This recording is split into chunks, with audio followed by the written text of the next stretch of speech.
tuned in to Beltway Radio and beyond, which can mean one and only thing. This is Chip Chat. Welcome to Chip Chat, everybody. I am Chip. Who are you, Tez? You just told him, buddy. All right, well, welcome back to me. Yes, welcome back to you. Congratulations. You did. Yeah, I finally did some work. You did a show.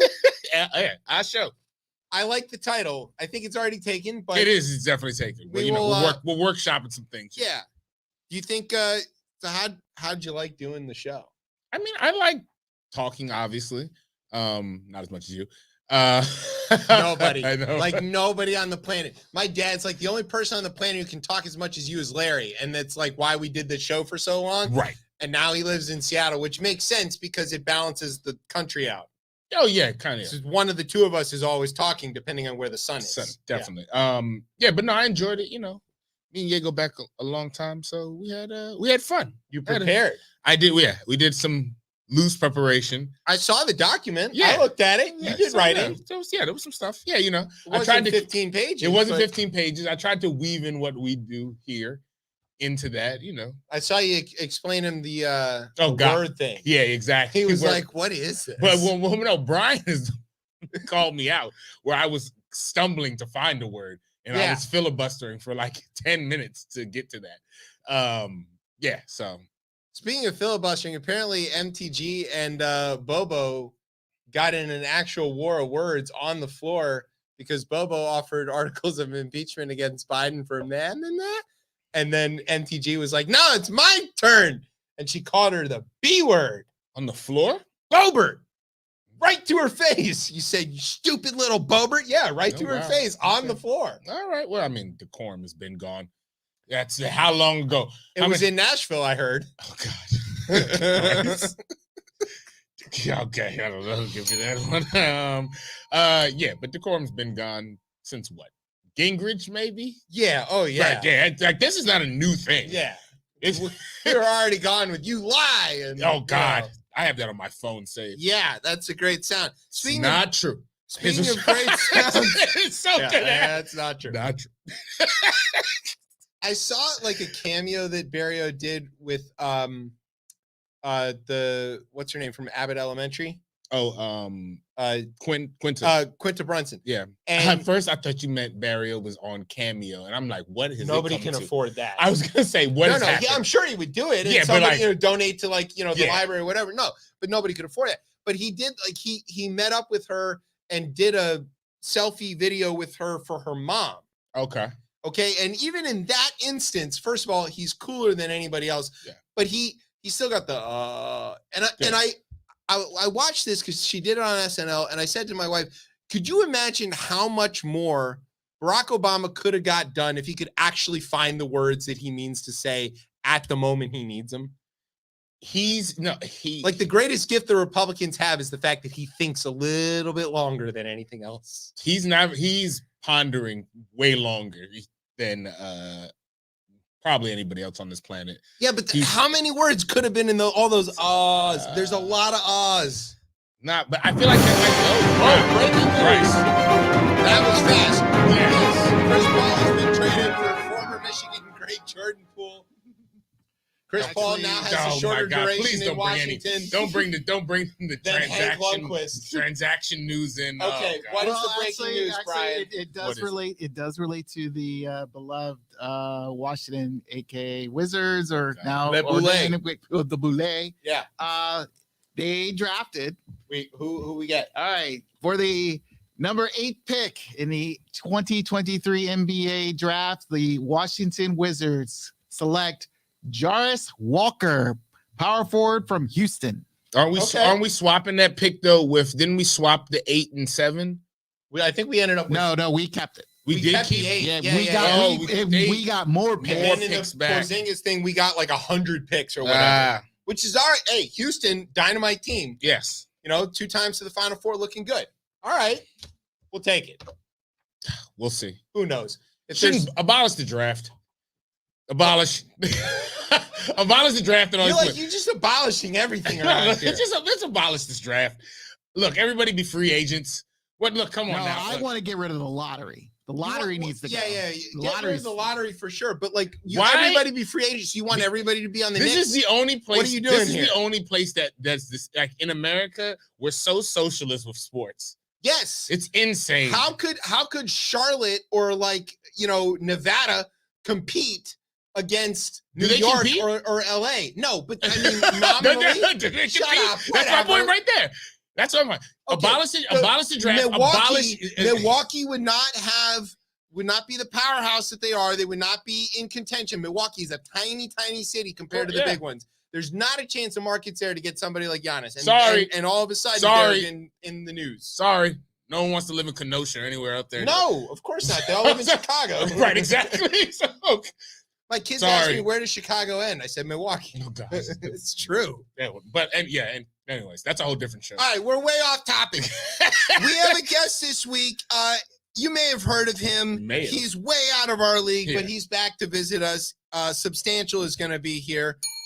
Also, I want to remind everybody, you might not know it, but the Poe MCs have a show coming up on Sunday. Yes, the actual Poe MCs reunited, back out new music. Dope. Okay. Patrick was sitting right where you are. Yeah. And was like kind of hinting at it, but he wasn't willing to say. Right. And the whole time he's sitting on a whole freaking album. Yeah, no, that's the way that's the way you do it now, right? Man, and I have like kid birthday party and shit to do. Oh, you sound so excited. I know. Look, I love my children and I want them to have fun and all that stuff, but I haven't seen DP and Patrick together socially, but I haven't seen them on stage together in a really long time, and I would really love to go see that. That ProPublica shirt, I just saw that. That's a great shirt. I wore it on purpose. That's a great shirt. It's relevant for tonight. It is. All the awards are done, okay? It's over with. Give ProPublica. It's over with. It's just it's done. J. Scott Smith's got to give them a couple of his this is they done. don't even do broadcast. They're getting some Murrows. It's over with. That's a wrap. They have killed it lately. Every one of them. Which good, because I'm giving them a ton of money. Good. There you go. That's one of my sustainings. All right. There's a lot of other news this week. We've got a new Trump prosecutor. His name's Brett Baer. He works for Fox News of all places. I don't know if you saw that. I've seen clips of that. Was kind of like what happened? I watched Fox News filter through MSNBC. What happened? Dynamite. What happened? He asked him words. We're in a weird CNN is Fox and Fox is CNN. What's going on? He was like, but you lost. And Trump's like, excuse me. And he was like, yeah. He was doing the sniffle thing. Yeah. He's busted then. And Bear listed off all of the people who he hired. Insane. Who he then that's what called I heard a bunch that. of names. Yeah. He's like, but 1 out of 10 or 10 to 1. Yeah. He's like, the other ones were great. They're like, oh God, Rudy? Yeah. The other ones are in jail, you idiot. You're next. Yep. Okay. House arrest. Texas has some serious heat waves going on, so naturally Ted Cruz is on his way to Cancun. The FBI is full of super cautious people. Shocking. It's cooler in Cancun than in Texas. That is very true, actually, at the moment. The Virginia primaries this week. No, there's some actual news about that, and we might try going into the fall. We might get noted VA Dem expert Charlie back on the show to give us a rundown and prognosticate, but good stuff mostly. Most of the people I voted for won. There were no bad choices. Sorry. There were no bad choices. Well, there's one, and we're going to talk about him because he's our favorite on the show. I was going to say, I saw it, and I was like, I know that. I knew that was coming up. When I saw that, I said, oh, I know this is Fighting Joe. Fighting Joe. All right. And then some weird shit is going on down in North Carolina. And I don't mean the regular weird shit that normally is going on in North Carolina, but whoa. Also, we'll talk about Scalito. Oh, God. It's going to be a show. Are you ready? Are you ready for tonight? You had a whole week off. No, I'm not ready. I didn't have a week off. Well, you had to do your show. Exactly. You didn't have to tolerate me yelling about stuff. Oh, no, that's your so show. easy. There we go. There's a time. Your show. Your show. It's great. We're workshopping it. Just call it Chipless Chat. Chipless Chat. Yeah. I mean, that's a mouthful, but but it makes the point. Well, all right. You know what? If you get 1 million more follows or views, it would prove a lot of things. Hey, that I've been look thinking here. for a long time. Call in your suggestions. 301-761-1040. The phone lines do exist. I am paying for them. Oh God. Oh yeah. Well, yeah. There you go. Yeah. But if you do want your own show, we'll talk. I know a guy. Yes. Yeah. Who nominally is a third of a network. Yeah. Yeah. This one, in fact. I think I do a show with him. Okay. Yeah, that's a guy. All right. You got a word? Yes, I do this week. All right. Filibustering. No filibustering. I also have a word. Let's see if this works together. Okay. Guys, we'll see. So sit back, grab some accountability. It's submarine time. You're listening to the best show, the only show, Chip Chat on Beltway Radio and beyond. Oh my God. Early? No. Oh, no.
Welcome back to Chip Chat here on Beltway Radio and beyond. I'm your host, Chip. With me is Ted. What's popping up?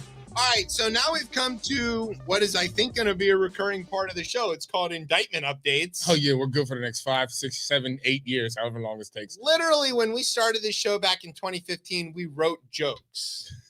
And then in 2016, we learned we could just point at the newspaper and go, hey, look at this shit. And we've been doing that ever since. And now the golden goose that keeps on giving is back at it. Your buddy. Delay. Oh, look at that. That's a great image, Brian. Delay. I have not seen the sketches. Oh God, that is. You know what they should change? I have not seen. I've been waiting because I knew he looks like a Mr. Grinch's uncle. Angry Dr. Seuss character. He looks like if a kid was supposed to draw like the grasshopper that didn't save enough food for the winter, looking in at the ants. He's like, goddamn ants. You can see him saying it, right? Oh God. Anyway, they should change his name to Tom. You know why? Why? Because all he loves to do is delay. Oh God. That is a bad Congress joke. That's such a bad Congress. Get one bell for that. All right. So anyway, Donnie's in trouble. Yeah, over something he didn't need to be. Something that he obviously could have got out of. This is if he crazy. Just gave him back. This is so crazy that it's very obvious because they like hit that point in the indictment several times. We asked for this back, then give it back. Then these agency asked for it back, then give it back. Then we serve a subpoena, still didn't give it back. Like we would have given it back. And they were like, notably, they even wrote it in there. Notably, we found 197 other documents that he took. Didn't even care. But that he gave back. And so we didn't charge. Yeah. They're back. We don't care. These guys cannot help themselves from criming. But there is something to know, okay? That lady who is a fake judge. Who, Aileen? Aileen Cannon. She's not a fake judge. She's an actual judge. Yeah, she's a real judge. Just according to her bosses in the 11th Circuit, she's an idiot because they slapped her down several times. Yeah, like a rag doll. She set a date, August 14th, I think is what they said, when the trial's supposed to start. And there's this thing about American justice, which is that you have a right to confront the evidence presented against you, which essentially means the prosecutors have to give your defense team everything they got so that you have a chance to interrogate it and get witnesses and ask all the questions, right? this is a good thing. It's fair. Yeah. This should be how it goes. In places where this doesn't happen, it sounds weird to us because this is how it should go. Right. There's a problem, though, that a lot of the evidence that the feds are holding is classified. So if you give it to a guy who already leaks everything you give him or sells it to anybody or to his lawyers who might not be his lawyers in 2 days, that presents a very serious problem. Yeah. Fortunately, the government does have a bit of a solution to this. In 1980, they passed this thing called CIPA, which stands for something or other. No, it's the Classified Information Procedures Act. It basically sets up ways for the lawyers in a criminal trial that involves sensitive information to be able to see the information, exchange the information, kind of redact it in some ways that, but like maybe we'll show it to them in chambers and then they'll have to refer to as document A later. Maybe the jury can see it in chambers, but they can't show it in open court. Like, this is sensitive stuff. Like the stuff that he stole, that he admits to stealing, by the way, is like nuclear secrets. It's going to be on Cuban radio before. I'm telling you, it's going to go to a jury and it's going to be on Cuban radio. Yeah, sure.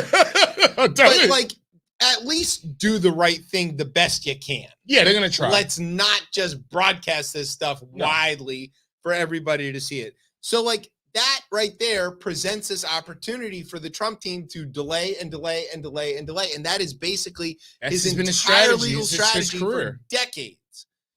Today, was it today or yesterday, the prosecution turned over their evidence. They gave it into the court and they're like, this is what we're going with. Figure out how to get this in front of the guys. We got to move. You set a date. We want a speedy trial. We don't want this guy to delay anything. Jack Smith is like, throw this dude under the jail tomorrow. He's ready. And so they turned over some of the evidence, but I don't know exactly how they're gonna manage this.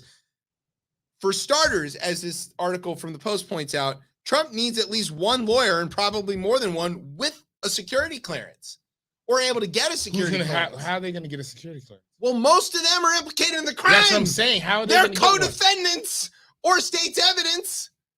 How are they going to do that? They already had to pierce a client attorney privilege once because Evan Corcoran, his lawyer, who is still representing him in the Manhattan case, by the way, crimed all this stuff with him. He helped him hide all the documents. And the dude, Walt, he still doesn't have a lawyer because he can't find one in Florida who's willing to represent him. Well, just back to the initial point of this being delayed. Getting a security clearance, I mean, for some folks, I assume it can be easy, but this is a process. So just adding that alone, and imagine how many times one lawyer fails, got to find a new lawyer to do it. This is going to go on. I mean, I don't see this. This is going to go on for like 3 or 4 years. I think at some point they're going to have to appoint him certain lawyers who are cleared. That's crazy. He's going to get public. He's going to get a court-appointed lawyer. Public defender. He's going to get a public defender who is cleared, who can stand in and review the documents for the team at any given moment. Because one of the things that Jack Smith has made very clear and that the Justice Department has made very clear is they will go to absolutely the ends of the earth to make sure this is a fair trial. Yeah, because they do not want to allow for grounds for appeal on bad representation, lack of access to evidence, any of that stuff. So they are gonna give this guy way more benefit of the doubt in every possible instance. Continuance, you need it. Get this guy, we'll pay for it. Like whatever you need. Special masters will do it. Like they will do everything to make this as above board as possible so that when they do throw him under the jail, it sticks. I don't know. I love the quote in here. It's like the preparation of those materials takes an inordinate amount of time. And it may be that the only way you can review the discovery materials is in there, inside in a skiff. Yeah, skiff. And quote, you can't put it on a laptop and read it on the train. There's a lot of limitations on access that extend the process of review. So extend the process. This process is, or we know this is going to go on forever. This is why, again, and this is his idea, obviously, is to become president again. And then squash it. Yeah, this is over with. Plan. Imagine if he gets, this is over with like that. Well, and those third-party idiots are helping. They better knock that shit off. Knock it off. Joy had the guy on today and was like, "What the hell are you doing, man?" And the guy's like, "What? We think this is, the bipartisan." She's like, "Not now, idiot! Not now! Not now!" Don't worry, JFK Jr. will save us. Right when he comes back. Yeah, with 5 kinds of caffeine, Turbo Force. Speaking of the Turbo Force, the FBI. Okay. The Post had an exclusive this week. We're not giving all the Pulitzers away to ProPublica because the Post has been doing some good reporting. This was good reporting. This was good reporting. Okay. Carol Lenning, dynamite reporter. She's the one that seems to get into all the national security apparatus. She knows everything. Did this deep dive into why it took so long for the DOJ to come around on bringing any charges or even having the investigation into January 6th. Vis-a-vis Trump, not the lackeys, not your cousin, not those guys. Yeah. Those guys, they started the investigation immediately. Yeah. But they were like, well, should we move ahead on Trump or not? Was he the puppet master? They were like, yeah, he's the puppet master, but we don't know. That's a great picture. Sorry. Good job, Brian. If you're watching, Brian is killing it. Watching. Oh my God. That picture took me with the flat top. Flat top. Yeah, look at that. Oh my God. Big Gumby energy. Yeah. That is yes. Oh God. That just all right. So what did the Post say was the thing that delayed the FBI and the DOJ on this investigation? Was it the actual deal, like the outgoing DOJ? No. What they're saying, what the Post is reporting is that Garland and those folks were so worried about appearing partisan that they wanted to really slow walk this and check every single box before they moved anything ahead. Sometimes I can buy on its surface. I think he's a sucker.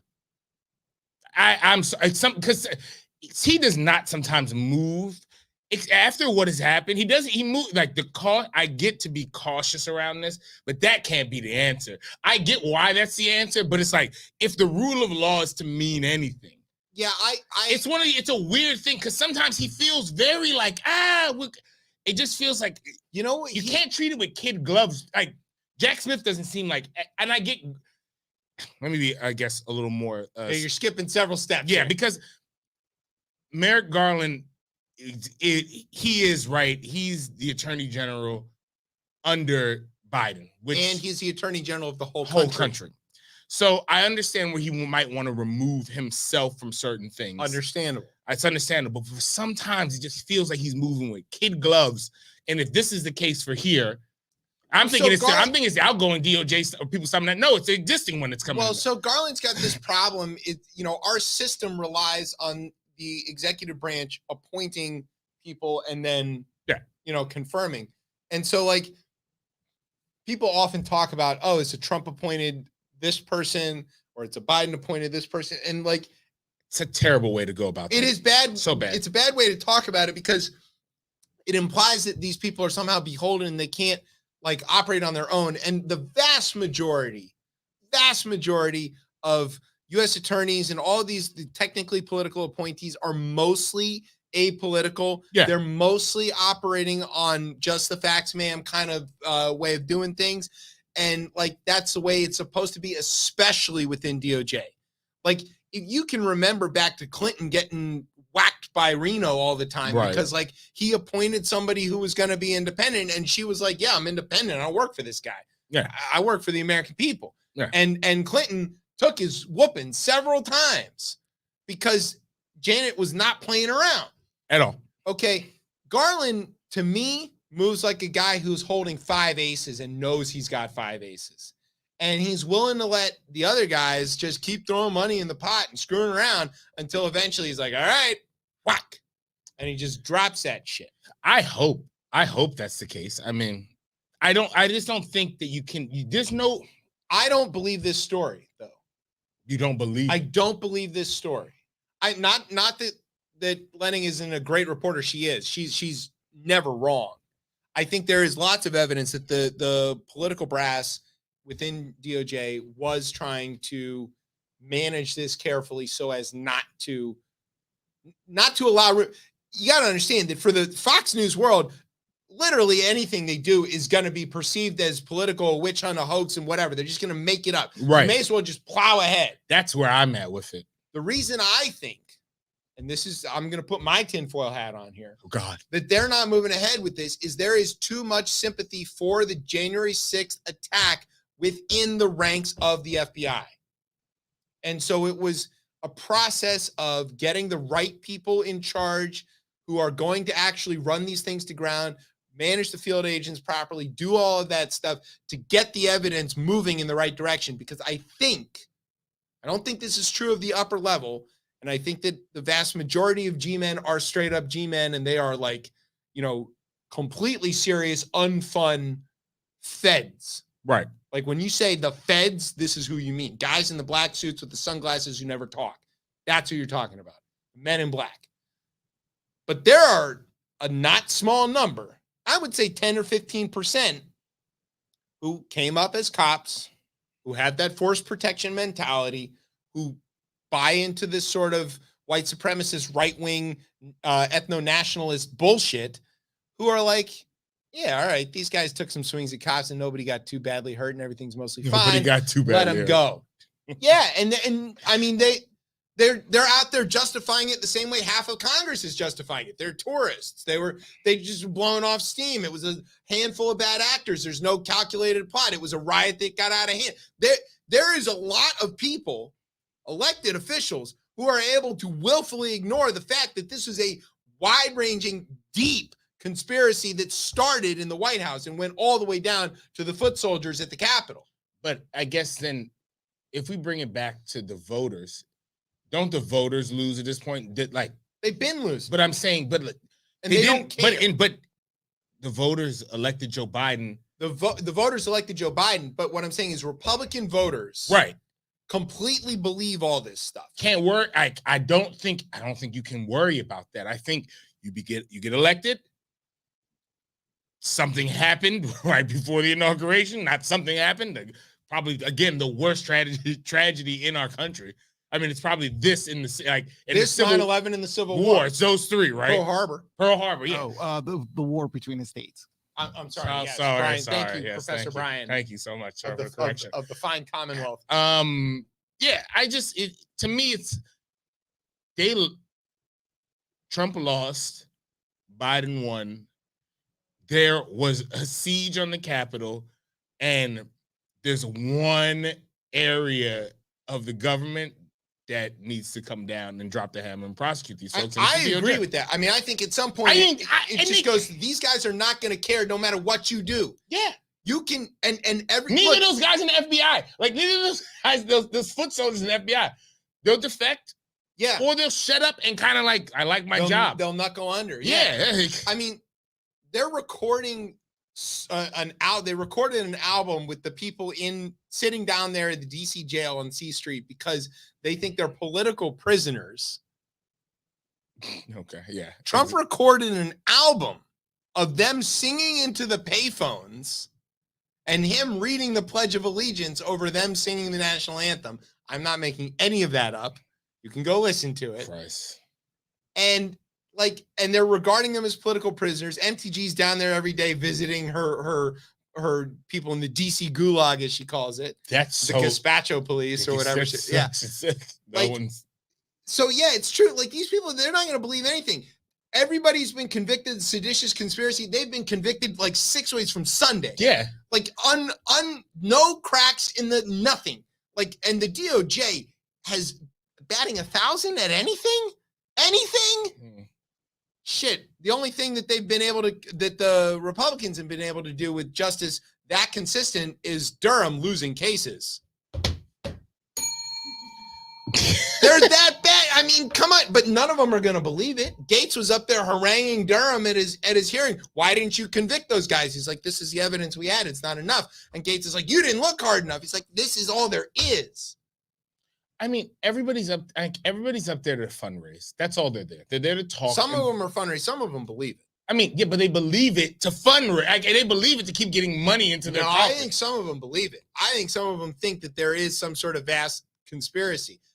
But I take your point. At some point, the DOJ needs to hold up the law. Yeah. We've talked about this on the show several times. This is what the fucking law says. This is what it says. This is what you did under the jail. Now, under it. To get Mo with you. Like you have done the crime, do the time, get the fuck.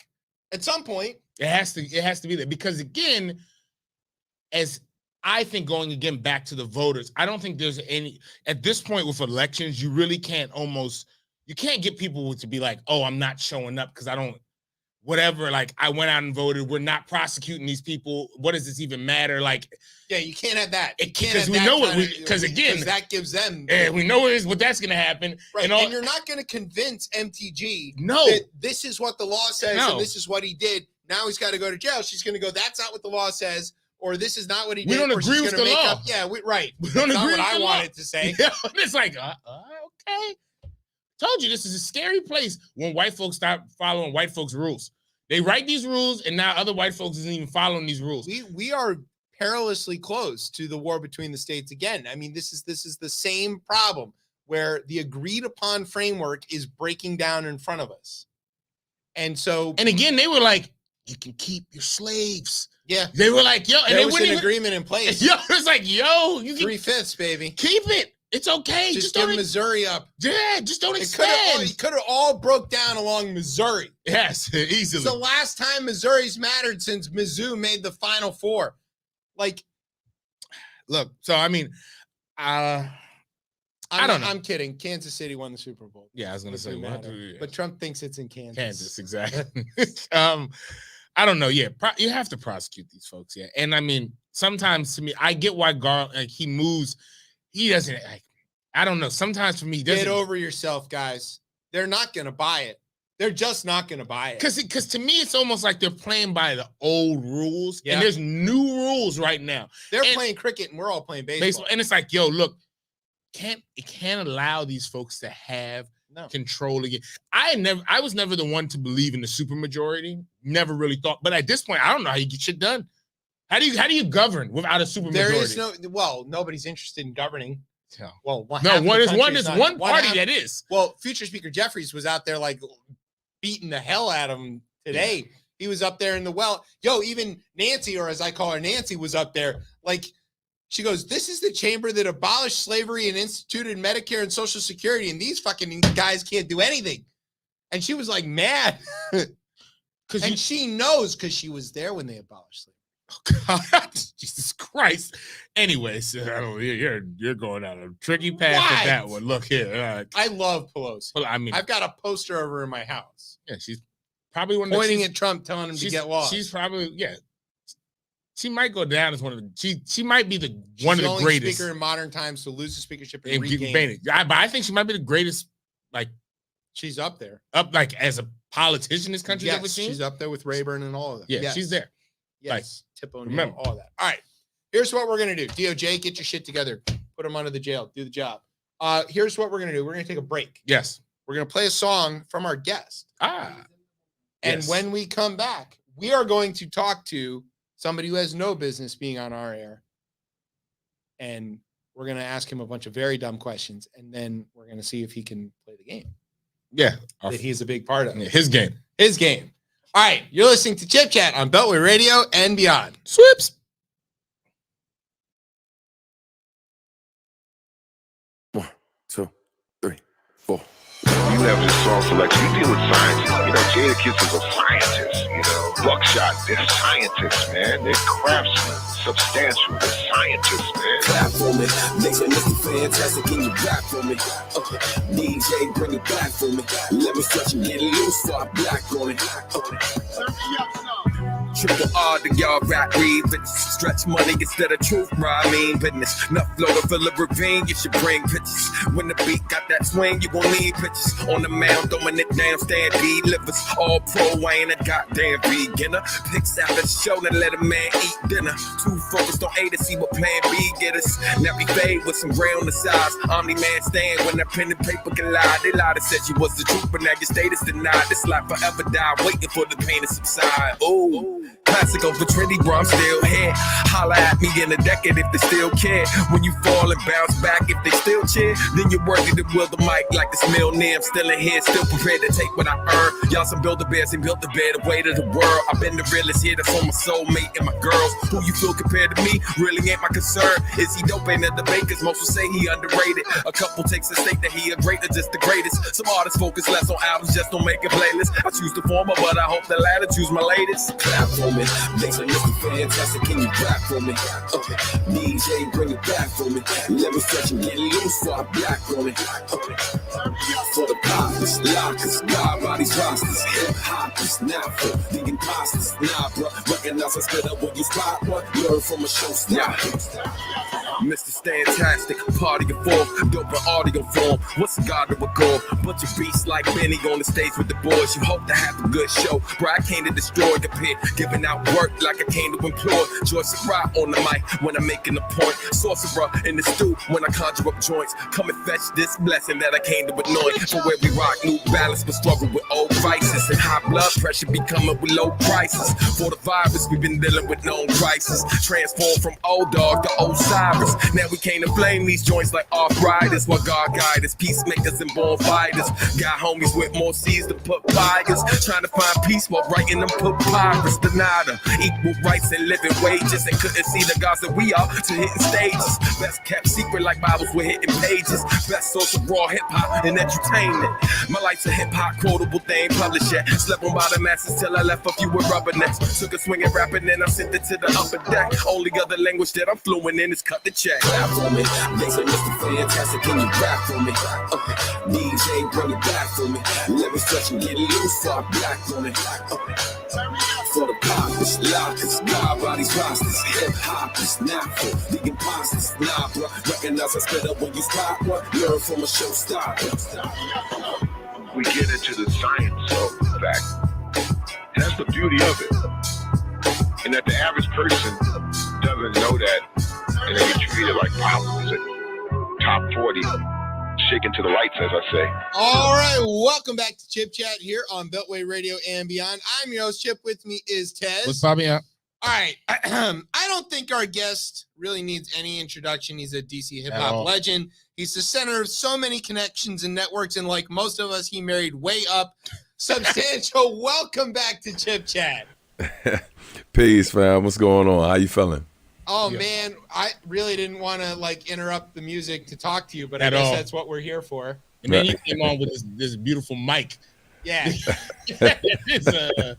He sounds so buttery and good, you know. So really. Hey man, I appreciate y'all, man. If you're looking on the video, you can see the salt and pepper look that he's rocking, which features on the new record. So I want everybody to put the visual with that. So we have you here because you have new music out, but basically we could have said that 3 times this year because like you keep having new records like coming out. Yeah. All this music pour out of you so fast lately, and can we slow it down a little because I need some time to process. Man, listen, you know, it's a blessing to still be able to do it for as long as I've been doing it. So I mean, part of it is, you know, just the amount of activity happening behind the scenes, but a lot of it is just, you know, like I run a company with my wife and we help people, you know, we help people market what they do. We help them better monetize what they do. So a lot of times, you know, as I'm learning different things in the industry, before we test it out to see if it's effective for certain clients and stuff, you know, I try it out like with my stuff, with my own stuff. So I have some actual research that I was directly involved with to see how it plays out.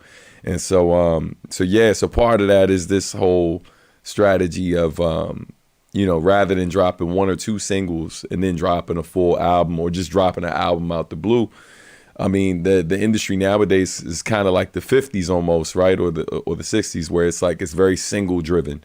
And so you know, which is problematic in some ways, but you know, I'm a dude I'm all about the concept and making an album that's cohesive.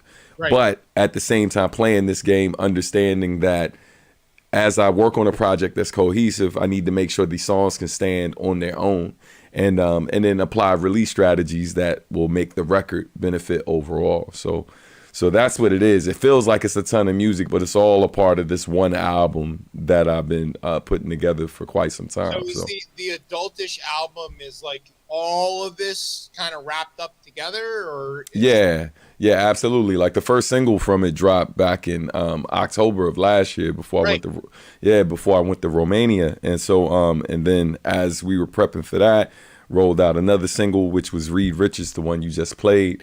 And then took a little bit of time off because I had to travel again. And after the new year, then we picked things back up and dropped You Grown, dropped 1580, then Salt and Pepper, and then we just dropped Crutch the other Wednesday. Like after I started writing questions, then like another thing came out. I was like, oh shit, I didn't write anything for it. And and he says I had to travel, like so nonchalant. You were on tour, okay? It's not like I had to travel. You were, you know, going around the world, you know, making the people happy. So like, you know, it's like short there. Hey, doing what I can, brother. Just keeping myself and these babies off these poles. That's it. Hey. Nobody needs to say that, buddy. Hey, Substantial, what's the biggest misstep people miss in marketing their music? I just heard you said that we need to get better at this radio show, by the way. You just said you help folks, you and your wife help folks kind of with marketing and like managing, I guess, what they're producing. But what's the misstep that you see the most that folks have? I mean, it varies, but I would say that, you know, if you're lucky enough to have any fans, right, any people that care about what you do, the biggest misstep is folks don't spend enough time learning how to properly engage the people who already know, right? You absolutely should be doing what you can to, of course, get more eyes on you, but like, you know, if you're struggling to make that happen, bare minimum, you need to always keep your core fan base. Again, and this is only if you already have some fans, but, you know, keep them engaged, because ultimately these new folks who you're reaching out to, who you want to discover you, you know, when they come over to your page, the first thing they're looking for, they come over to your music, wherever they discover it, they're looking for some activity, right? Because, you know, people are looking, what do we call it? Oh my goodness. A lot of what happens in the industry, we're looking for, oh my God, there's a term we just like to think for views or engagement or whatever. Yeah, absolutely. Like they want to see how engaged people are with your stuff. But then also for the new fans, what they're looking at is they want to be a part of something, right? Yeah. They're not just fuck with it. Yeah, absolutely. Right. Like when you're looking at the YouTube of a song, you click on the one that has 16 views, or do you click on the one that has 300 million views? Right. And, yeah, and so and what I've learned is that, you know, like my stuff doesn't always have, you know, like for example, if you go on social media, not every post I have up there has thousands of likes or even hundreds of likes sometimes, right? Like, but the key thing is the core audience that I have is usually engaged in almost anything I do, right? And so if I can keep that core audience engaged, basically change your mindset of, you know, of focusing on this huge number. Like, yo, like, listen, if the ultimate goal is to attract millions, great, good for you. But like, can we get to 50? Let's get to 50 first. Oh, that's right. Can we get to 100, right? And then once we get there, like, and so, you know, I just try to encourage folks is like, man, let's take steps. Like people just want to kind of rush to the top, and they don't realize that like a lot of times when that happens, you fall just as quick because you haven't really learned, you haven't taken certain steps, so you haven't learned much along the way. It's like it's overnight, and so now you're learning in reverse, right? You're figuring out, because of your success, now you're looking or how quick it happened. Now you're looking at everything you missed, and now you're backtracking, trying to, it's like a ship or whatever that has a bunch of holes and like water's coming in, and you're trying to plug everything or whatever so you don't drown. And so yeah, man, I just really encourage folks to take those steps. And y'all might have heard the saying of, focus on 1,000 fans, right? If you can get 1,000 fans to spend $100 on you in a year, if you're making six figures, right? So and that's really been my strategy. It's been a bit more sustainable. I don't always have the biggest records. I've had a couple records that have done millions of streams, and then I got a few that barely broke 1,000, right? But that strategy of keeping my core audience engaged and welcoming new people to the party when they catch on, and then maintaining the quality, right? Like making sure that even though I'm an indie artist, you can put my stuff, whether it's the mix, whether it's the cover design or whatever it is, or the physical media, you can put it next to anyone, mainstream or underground, and it'll hold up. And so, yeah, man. Well, how can we get like 10 fans? That would be really helpful. Yeah, man. I think, I think the biggest. Consistent. I don't know if it's consistently good, but we're doing the same thing all the time. Could be the problem. Yeah. I think micro content helps too. You know what I mean? Because, if you got an hour-long show, definitely trying to, it's something we're TikTok. Go check us out. We're on TikTok. I told you, we got to do ChipChat. during the breaks. We got to do during the breaks, like the ChipChat behind the scenes. Behind the scenes, like we did the one where I asked you to read all that stuff. That was insane. Actually, it got like 6 views. It was pretty good. Pretty high.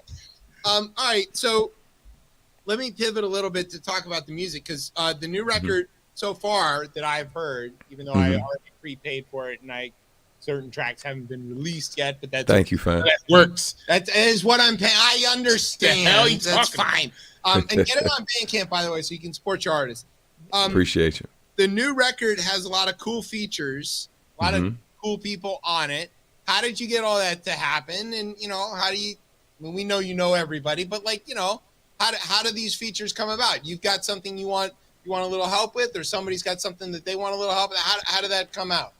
Yeah. A lot of different things. So one of the things, with like the sampling, right, on the record, like most of the samples are like royalty free, but those few times where I wanted to sample something that wasn't royalty free, I made sure it was either an artist I knew personally who had a sound that I thought would work well with the record, because I produced the whole album. So I contacted, shout out to Tamara Wellens. She has this really dope record called You Are on one of her past albums, and it's dope. And she's very much like, if you're a fan of Jill Scott, you know what I mean, like that type of feel, but then throw in like some soulful house music with that. And she's super dope. And so I hit her up wanting to sample a record because I had a really great idea for a joint. And then, we talked about how we could collaborate, right? Like, in turn, she let me sample that record, and then like I remixed something for her. So I got something that I'm cooking up for her for a future project, right? So, and then other features, shout out to my man Tone Deaf, who mixed and mastered the record. He's somebody I've worked with through Kill and Five Music over the years. And I've always respected this dude as an artist, but also he's an amazing engineer. And so I knew I wanted somebody like him, if I couldn't get him, to mix the record. Somebody who was a fan, but also does amazing work.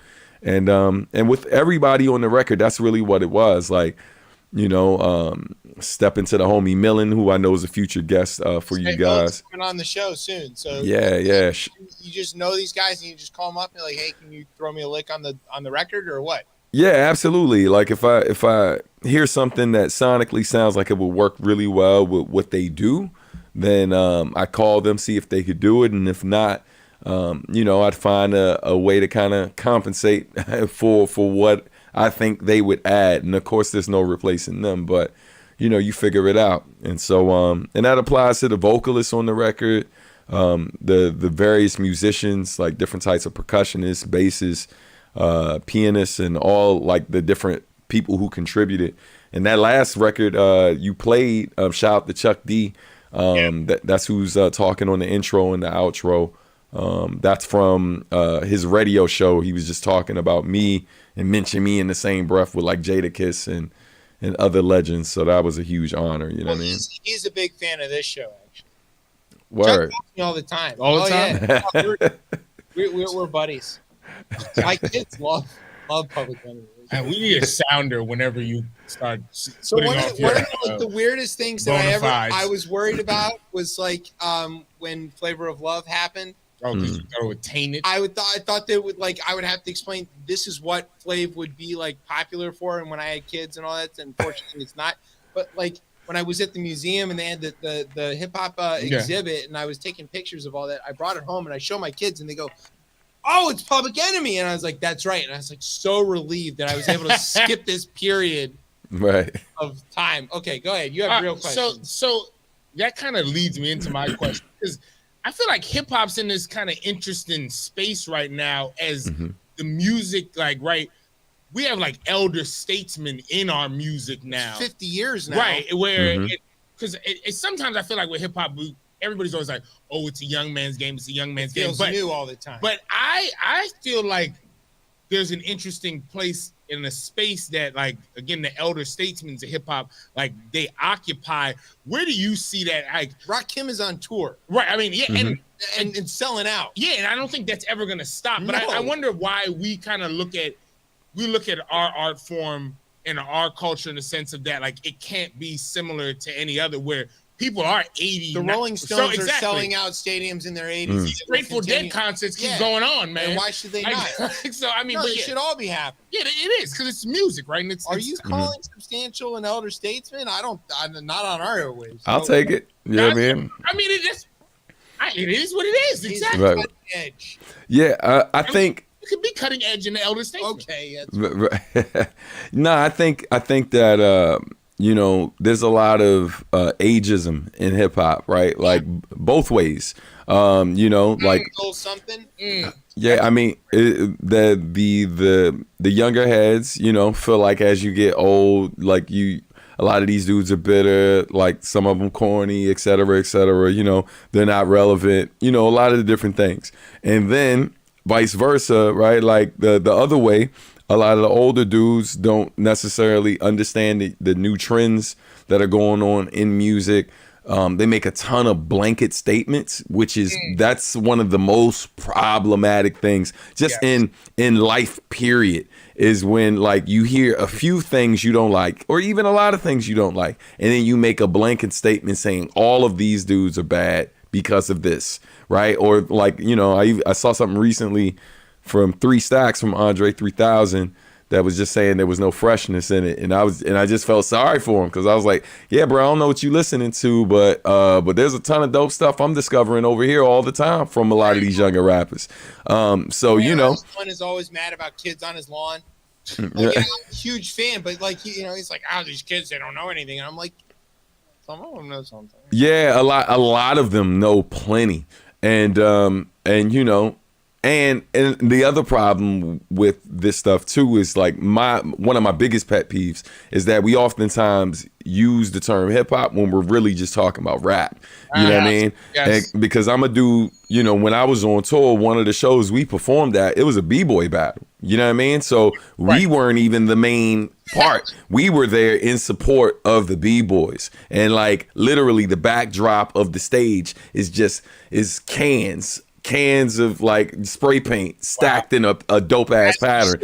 Like, so when people talk about hip hop, I'm like, nah, bro, you talking about rap. You know what I mean? Because I'm out here and I'm amongst the b-boys. I'm amongst the graffiti artists, the DJs, the MCs, the hip hop educators. Like, these are the circles I move in, and then I also move with the industry people who mainly spend time around rappers and DJs, right? So it's important, right, that when we speak about anything, like, you know, avoiding blanket statements, like being clear when we're talking about rap and not necessarily hip hop, you know. So I just feel like, you know, a lot of people are, oh man, it's one of those things that I think that hip hop culture in general, man, like we just got to do more bridge building. You know, I do my best. Like this record, it has some younger artists on it, right? And then it has some of my peers on it, you know.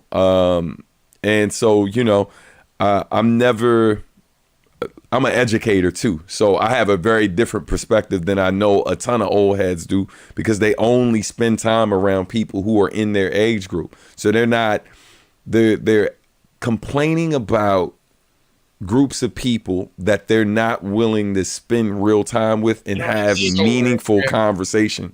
And when I say that, I'm not talking about just talking to your kids, right? Like, you know how it goes. We go to a family function. All the kids are over here, right? The little kids, they're playing over here. The teenagers, maybe they're in here, right? And then all the old folks, they go to whatever room where you know what I mean?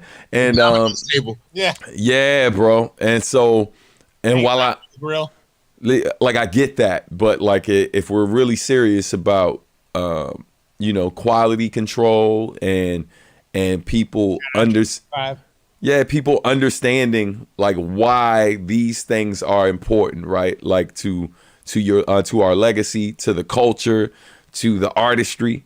If we want younger people to understand, then I gotta understand that it's our responsibility to have these conversations, to teach them.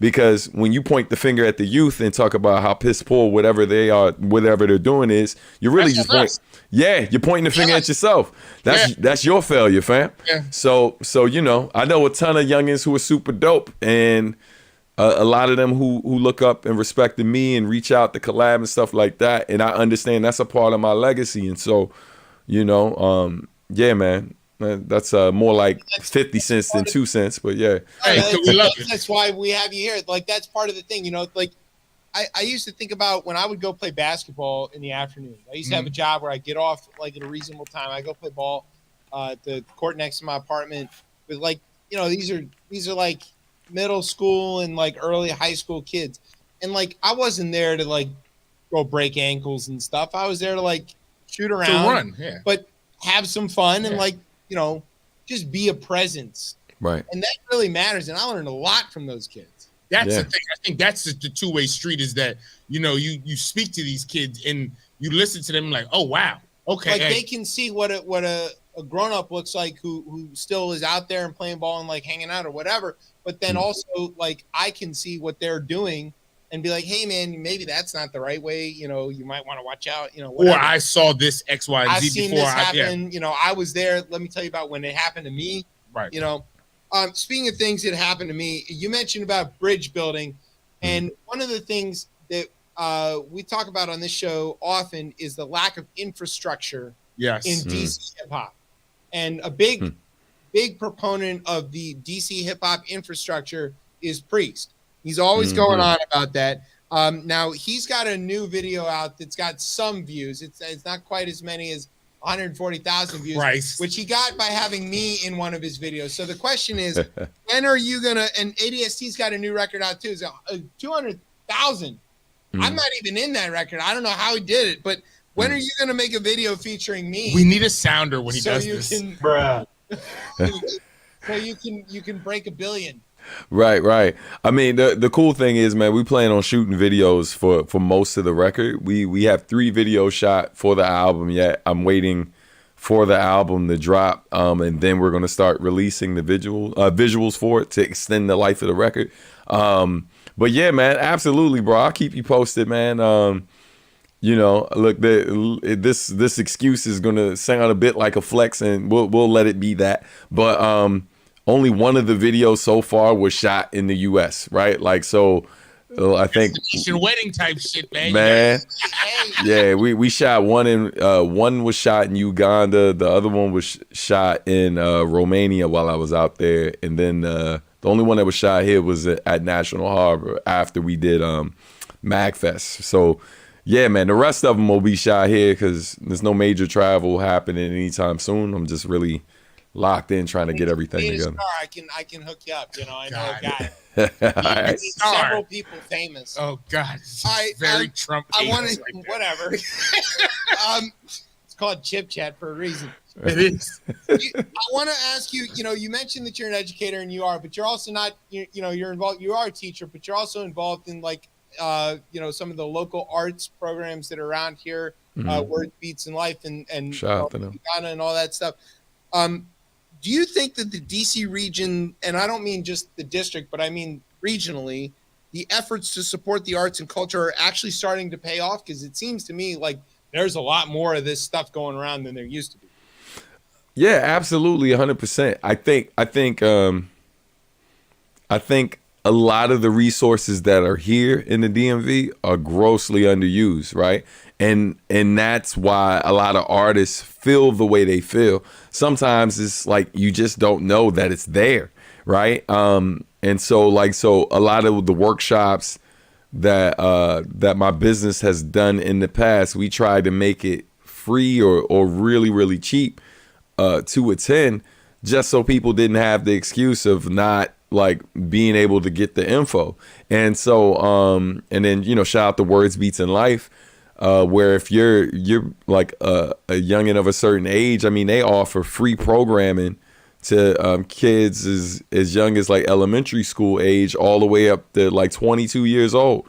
And so, you know, I'm not teaching with them during the summer. I'm doing other work with them during the summer. But I mean, we offer like music business classes for free through them, right? Like for teens and stuff like that. So there's a ridiculous amount of things being put in place and infrastructure being created to support the arts here.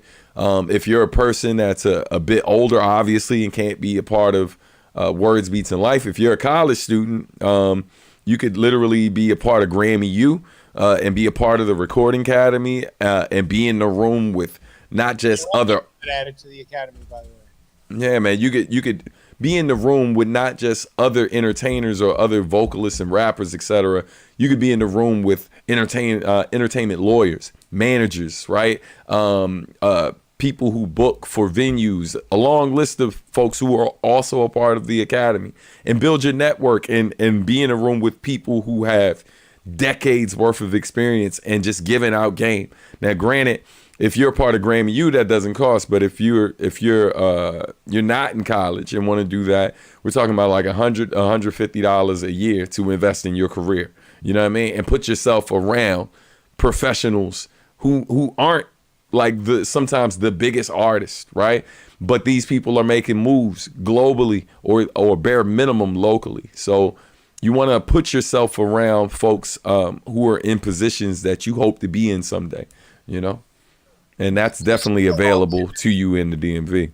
And we're out there supporting. I mean, we've had several folks affiliated with the local arts programs on our show. Javier Starks and that's my bro. We do a lot of that, and I want to say that we're part of that infrastructure. You want to say you're a part of it? Well, I mean, why not? Another question: like, if you had a magic wand and you could make a specific part, like the business side of music, disappear, what part of that would you make disappear immediately? There's my magic wand sound. I even got that sound for that. Look at that. Wow, if I could make a part of it disappear. Yeah, just like just the business side of it, like this, we don't got to do this no more. He wants to get rid of capitalism. Just say get rid of Oh capital. man, yo, that's that was a hard question. It is, because like it's always like, what would you change? And we're so used to changing things that our first idea isn't to like get rid of something completely. A lot of times, like what's not fun? What's just not fun part of it? Like invoicing. Oh man, listen, I don't know about you, bro. I like creating invoices and sending them out. I was like, what? Or whatever. You know what I mean? Right. Paperwork. Yeah. I think I wouldn't. This part I wouldn't get rid of. I think there needs to be a better way to like for when you are taking care of your publishing, when you are setting up like your distribution, when you're setting up things for sound exchange, you know, and a ton of these other, like all of these different ways that money is collected from your music. There needs to be a better way to streamline that, right? Because a ton of artists are missing out on money. They're literally leaving money on the table because they don't know that, there's no one place to take care of all this stuff, right? Like I gotta create an account. I gotta create an account and then pay for membership to set up this thing so I can collect money. Oh, now I also have to pay and set up this thing to set up this account so I can get money. Oh, now not only do I have to sign up for this thing, but I've been making music for 20 years and didn't know that I needed to do this. And now I got to register hundreds of songs in order for me to collect money from this thing, right? Like this, I mean, and this thing is, and if you're an indie artist and you don't have a huge team around you, right? Like it's a lot. It's a lot. And of course, for everything that you don't know how to do, you're either going to have to pay someone else to do it, or any money that's coming from, I mean, you're going to divide the pie up. And yeah, man, that's the toughest part. Somebody like me who's very familiar with all that stuff, it's difficult for me because I'm actively creating, and then I'm actively supporting other creatives. But then I got to remember to make sure I got all of my paperwork in order on top of making sure that this album's mixed. But then, oh, wait, I'm a visual artist. So I design the covers myself too, right? And then like, and shoes. Like, when did you find time to make those shoes? Bro, this is what I'm saying. I'm a glutton for pain, bro. Like, I mean, like, and the wild thing is, I'm making it sound like I'm doing this all myself. Like, fam, it took, like when I tagged the people who, on a post I did today who contributed to my album, like, I got up to 20 people who contributed to helping me make my record in some way, shape, or form. And that wasn't everybody, right? I'm tagging the stylist. I'm tagging like the clothing company that I get my dashikis from. I'm tagging the distributor. I'm tagging all of these people, everyone who played on the record, and that's still not everybody. But even with all of that, right? Even with all of that, there's still a ton of folks, that, like, even with all of that support, what I meant to say is, even with all of that support, there's still, it still feels like impossible, right? And that's why these major labels, they're never going to be completely irrelevant, right? Mm-hmm.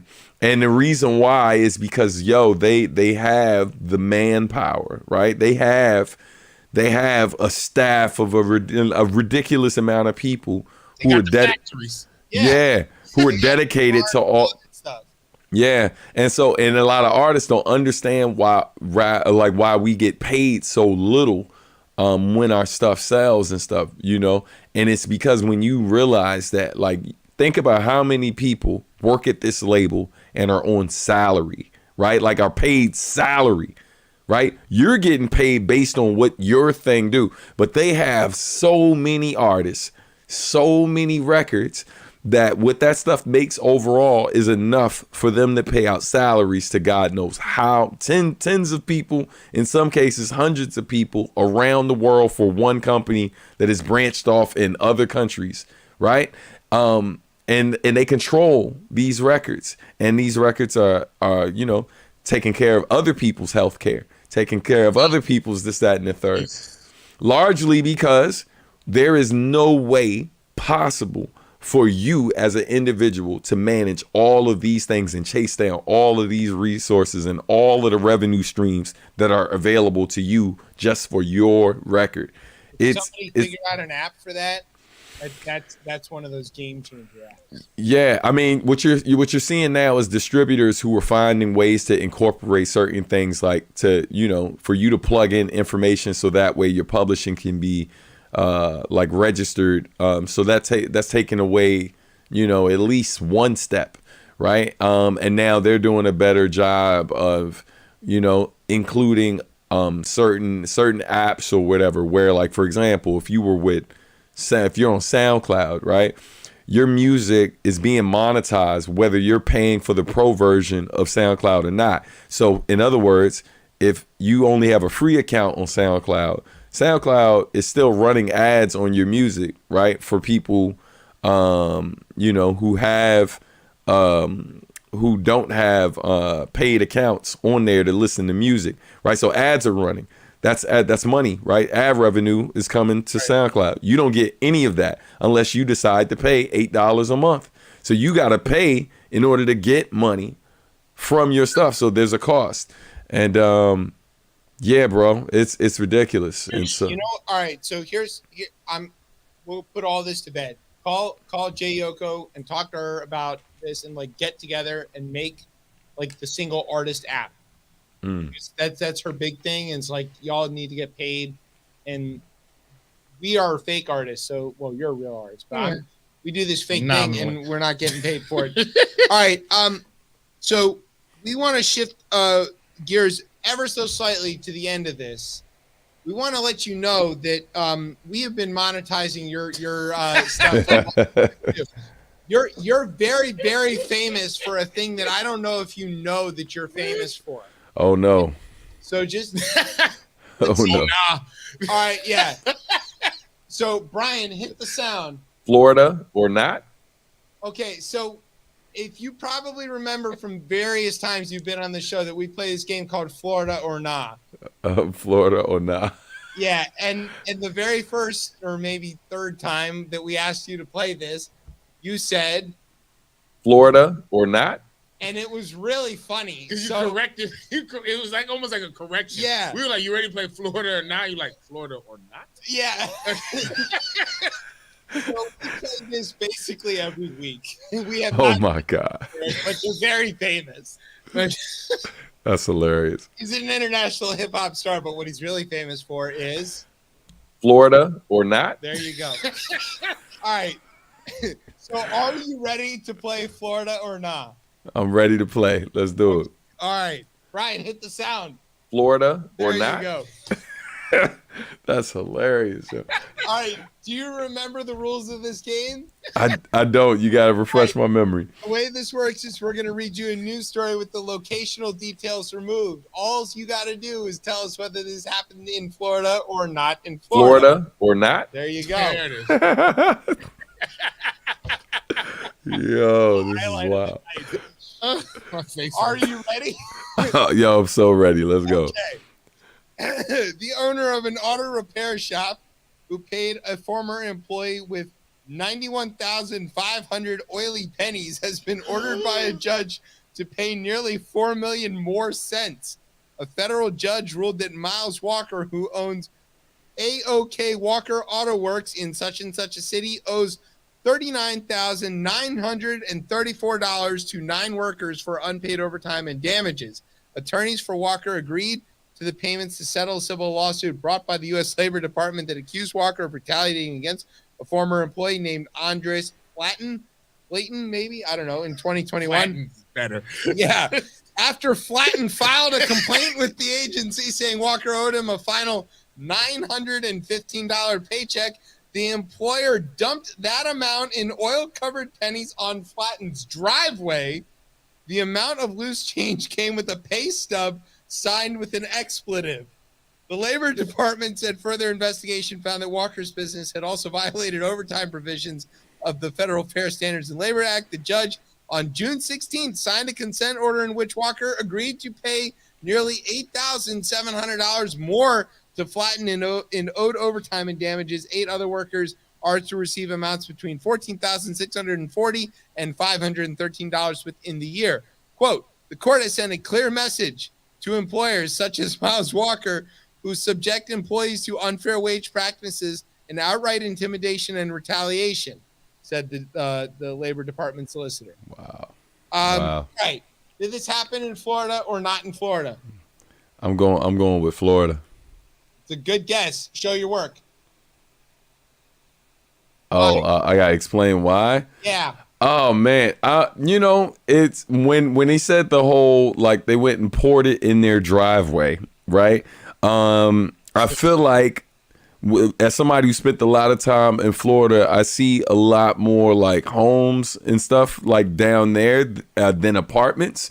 So I feel like it's definitely somewhere down south more than likely. You know what I mean? I feel like it's below the Mason-Dixon for sure, but I'm going to go with Florida. Okay, well, it's very sound reasoning. This sound reasonable. Unfortunately, no. Oh, no.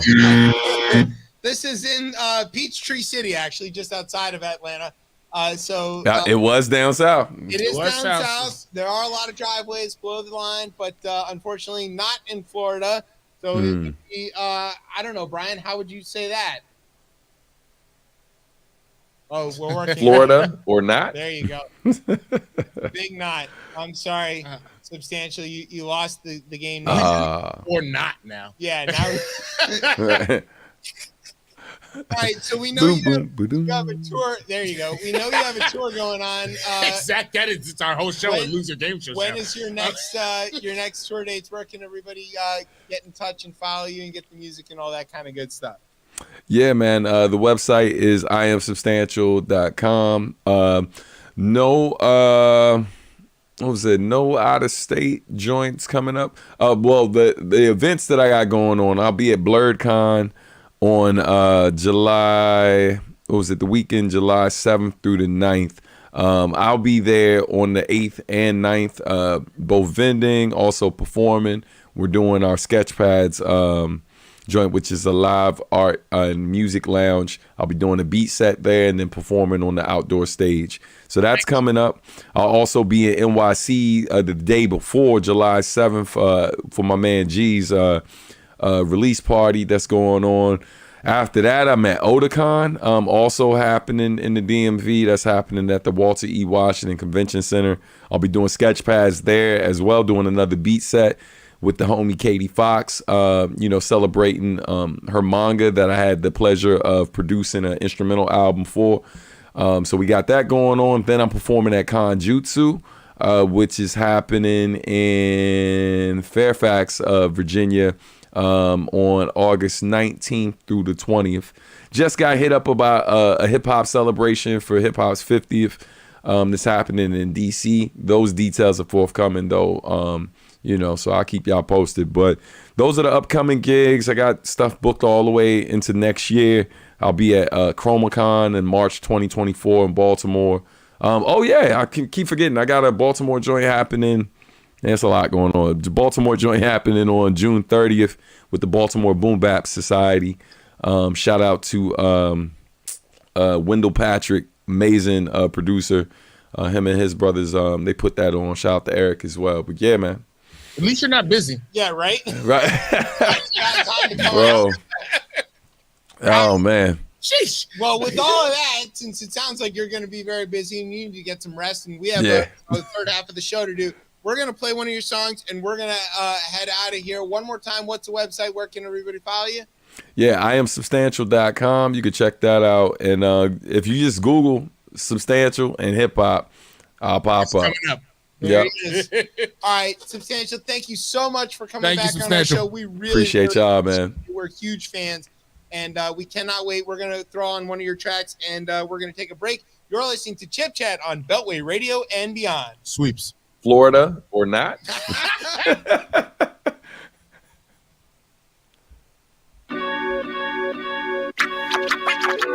I remember way back in the days.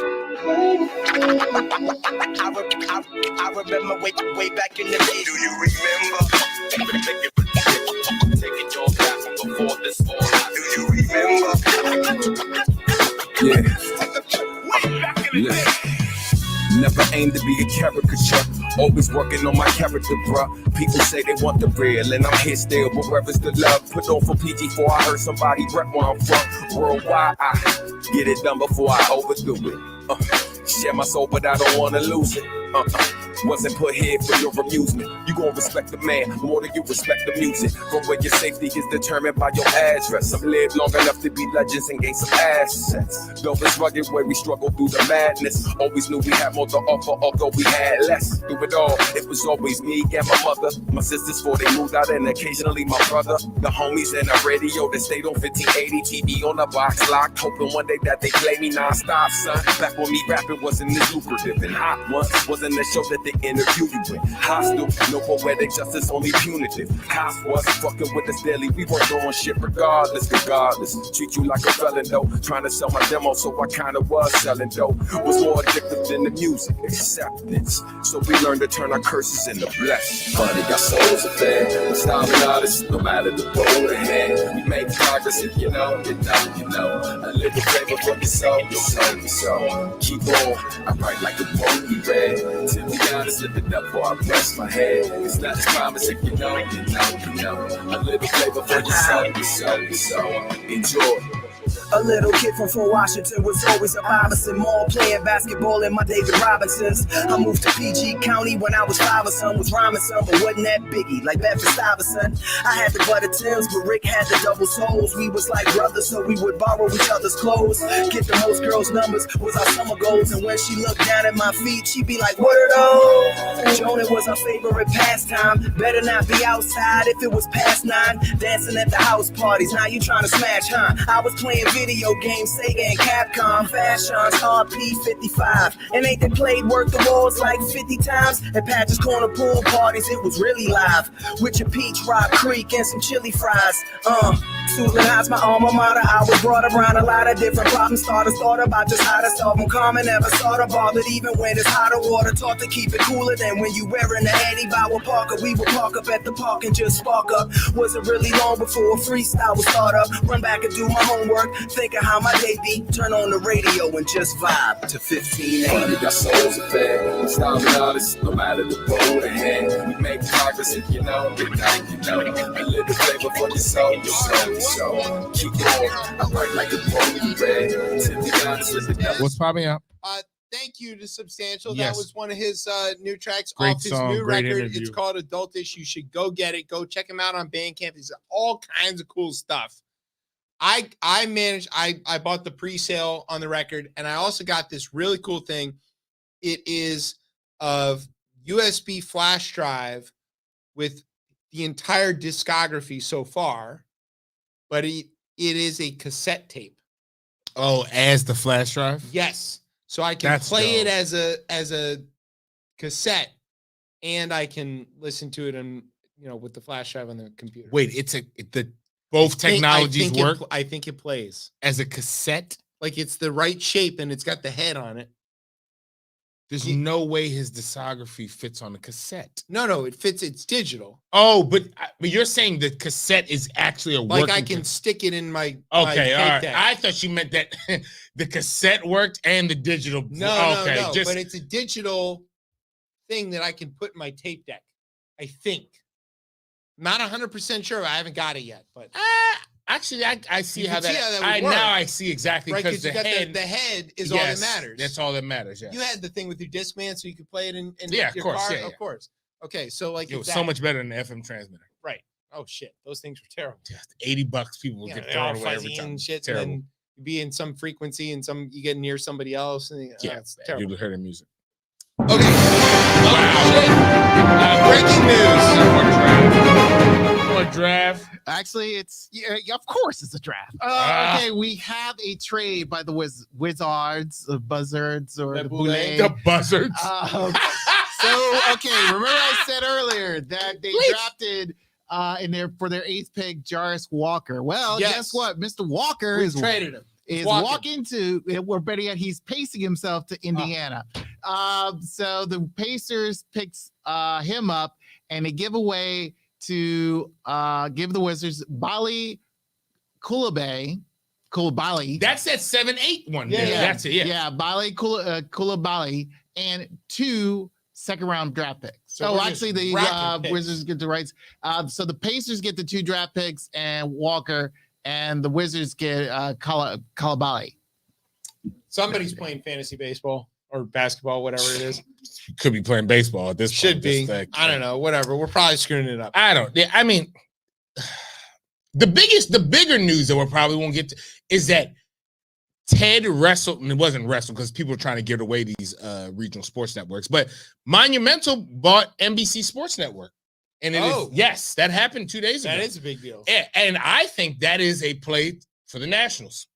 That makes sense. That could be it. I don't know how you. I mean, as long as there's a place I can watch Caps every week. Yeah, that's done. No, day, it's the the same Monumental channel. will have the Caps, the Yes. Wizards, the Mystics, Yes. and the Go-Go's. probably the Go-Go's. Yeah, I would assume the hope so. Go-Go's. And that random MMA fight that comes on at Yeah, like right. 1 a.m. It's just on. All right.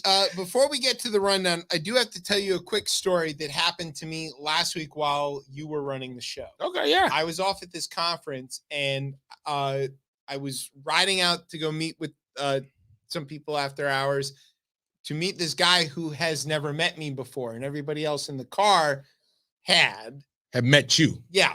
So And- we're meeting somebody's meeting you for the first time. Right. And they're like, what should we do? And I said, I've got an idea. Oh no. So we go out there No. and we're like, yeah, it's nice to meet you. And the guy's name is Todd. So Oh. Todd, if you're listening, this is your story. So they tell Todd, oh, Because you tell people you meet that you do a radio show. No, Oh, I see. So he's not listening. no, he's Okay, not listening. all right. So we go out there and they go, yeah, this is our new guy. He's Australian.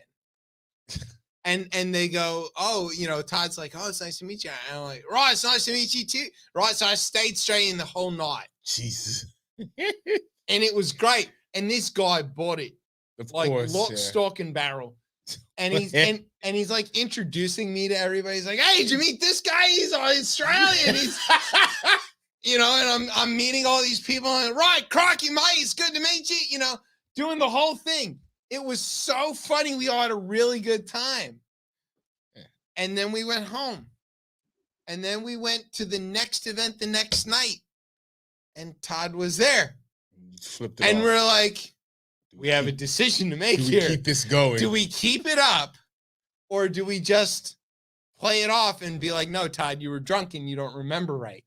that- So what should we have done? You flip it on them and tell them they were drunk and they don't remember. I went back and forth.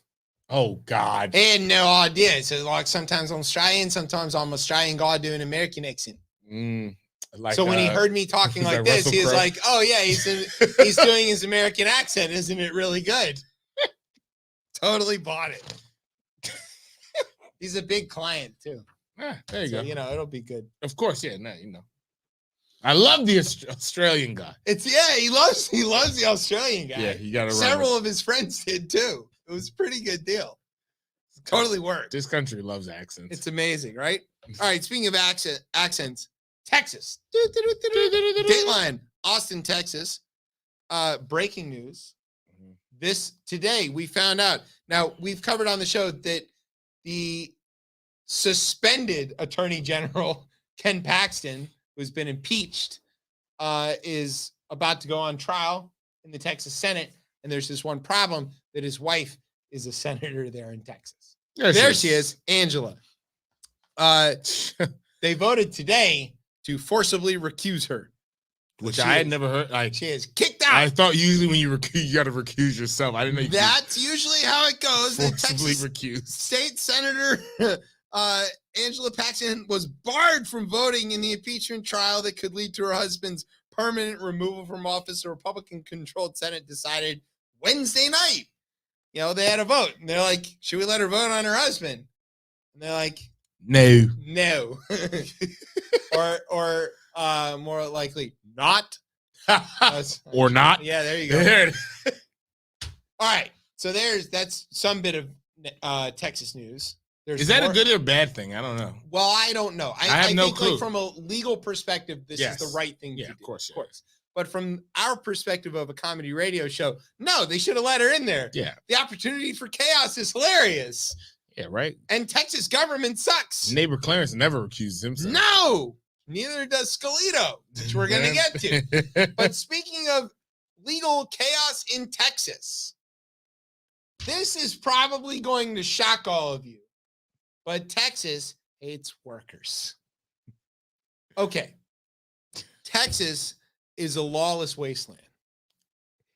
That's what it's built on. Yes. That is the inception of this Yes. territory, state, Slave Yeah, colony. it's exactly that. It's that, hey, oh, wait a minute.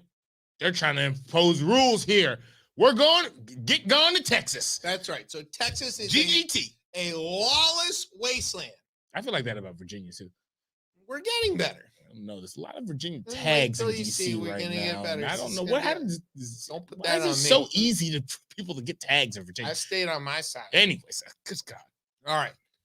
So Texas is a lawless wasteland. So some of the counties and municipalities and other, jurisdictions within Texas were like, well, since we don't have any state laws governing how people ought to, manage stuff, we're going to pass our own building codes, safety regulations, crosswalks, basic stuff like that, right? Yeah.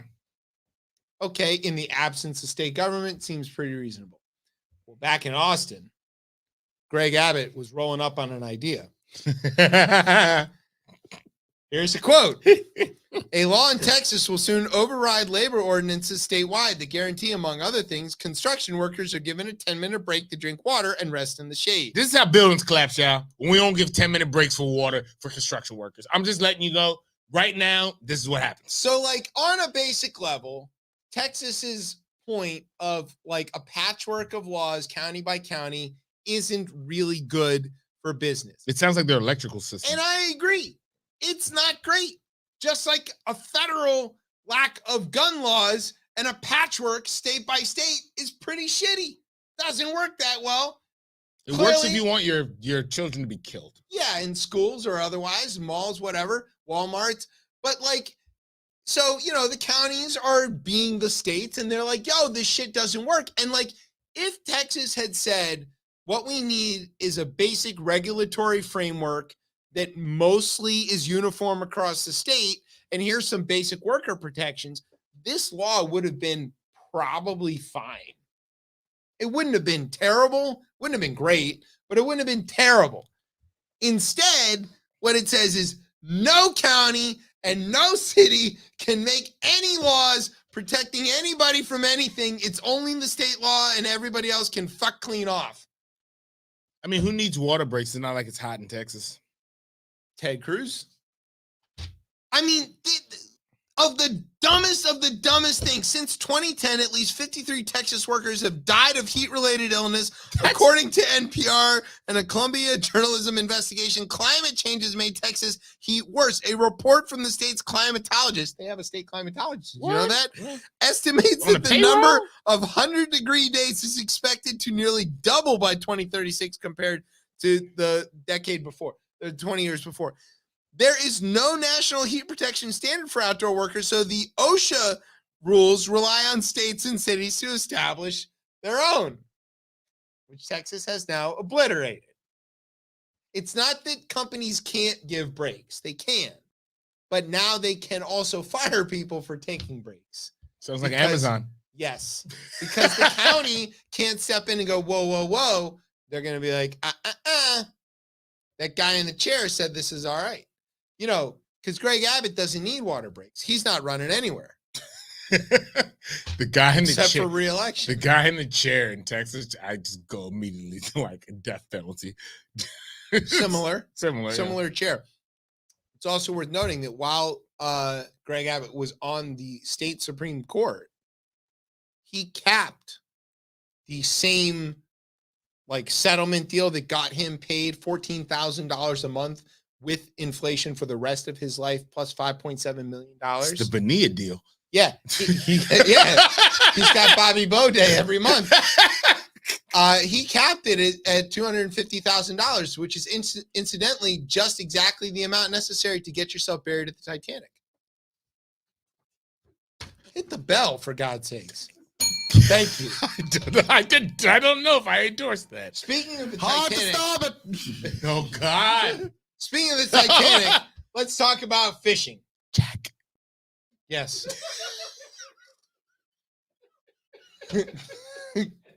I still haven't seen that movie. Don't tell me what happens. Does the boat make it? No. What Oh. happens is all the immigrants down below rise up above and say, "Proletariat unite!" Good. And it becomes a socialist boat. And then? Then it sinks. Oh, shit. I guess I don't have to see it then. No. Sorry, Celine Dion. Okay, so speaking of the Titanic, let's talk about fishing. Everybody. Hey, you know what? You I like know. fishing? I do enjoy I fishing. love fishing. No issues with fishing. I haven't I gone usually fishing go in to a long time. me either, but I usually go to sleep on the boat. I don't even do it on a boat. I do it on the side of the Bad. pond or the creek or whatever. I would sleep there too, but it's a great sleeping sport. Fishing is lovely. It's really Especially great. you got a couple of buddies, you know, you can just go out there and like. But you gotta have rich buddies with boats or airplanes, or cabins. Yeah, you know, means of conveyance. Planes, trains, and automobiles. Planes, trains, and automobiles. And boats. if you're interested in salmon, I'm gonna start this story by talking about salmon. Okay. You a fan of salmon? I love salmon. Me too. But I tell people now, I'm all about the farm raised salmon at this point. You know why? Sustainable and less plastic in them. Much less. Though they do spend time out in the ocean. They do. Okay. I love salmon. And like all Jewish kids, I particularly like lox. Of course. On a bagel. I mean, right? I'm not even a big bagel guy, but if you put lox That's on it, crazy. I'm gonna. You're not a big bagel guy? Oh God! Don't tell anyone. It's like Jamaicans not like an ackee. Yeah, it's insane. Oh, crazy. It's crazy. You don't like. Don't tell anybody I don't like the bagel. It's crazy. Okay, so I like a bagel with some lox on it. It's nice. Little schmear, little capers. You know, some onions. It's nice, good time, right? Where could you get salmon around here? You know, let's say you live in like the Washington area. Yeah. And you want to get some real fresh salmon. That Pro Fish truck that's always driving around. Yeah. But let's say you're not in the mood for hijacking. Where might you go get you some salmon? Here? And not the Atlantic salmon. Yeah, I was gonna say where are you gonna get it? Potomac doesn't have salmon. No. You're gonna have to go fish, some bass. Yeah, you have to go up north, or you have to go west, I would assume. North and west. North and west. Yeah. Somewhere near like Alaska, probably. It's a good idea.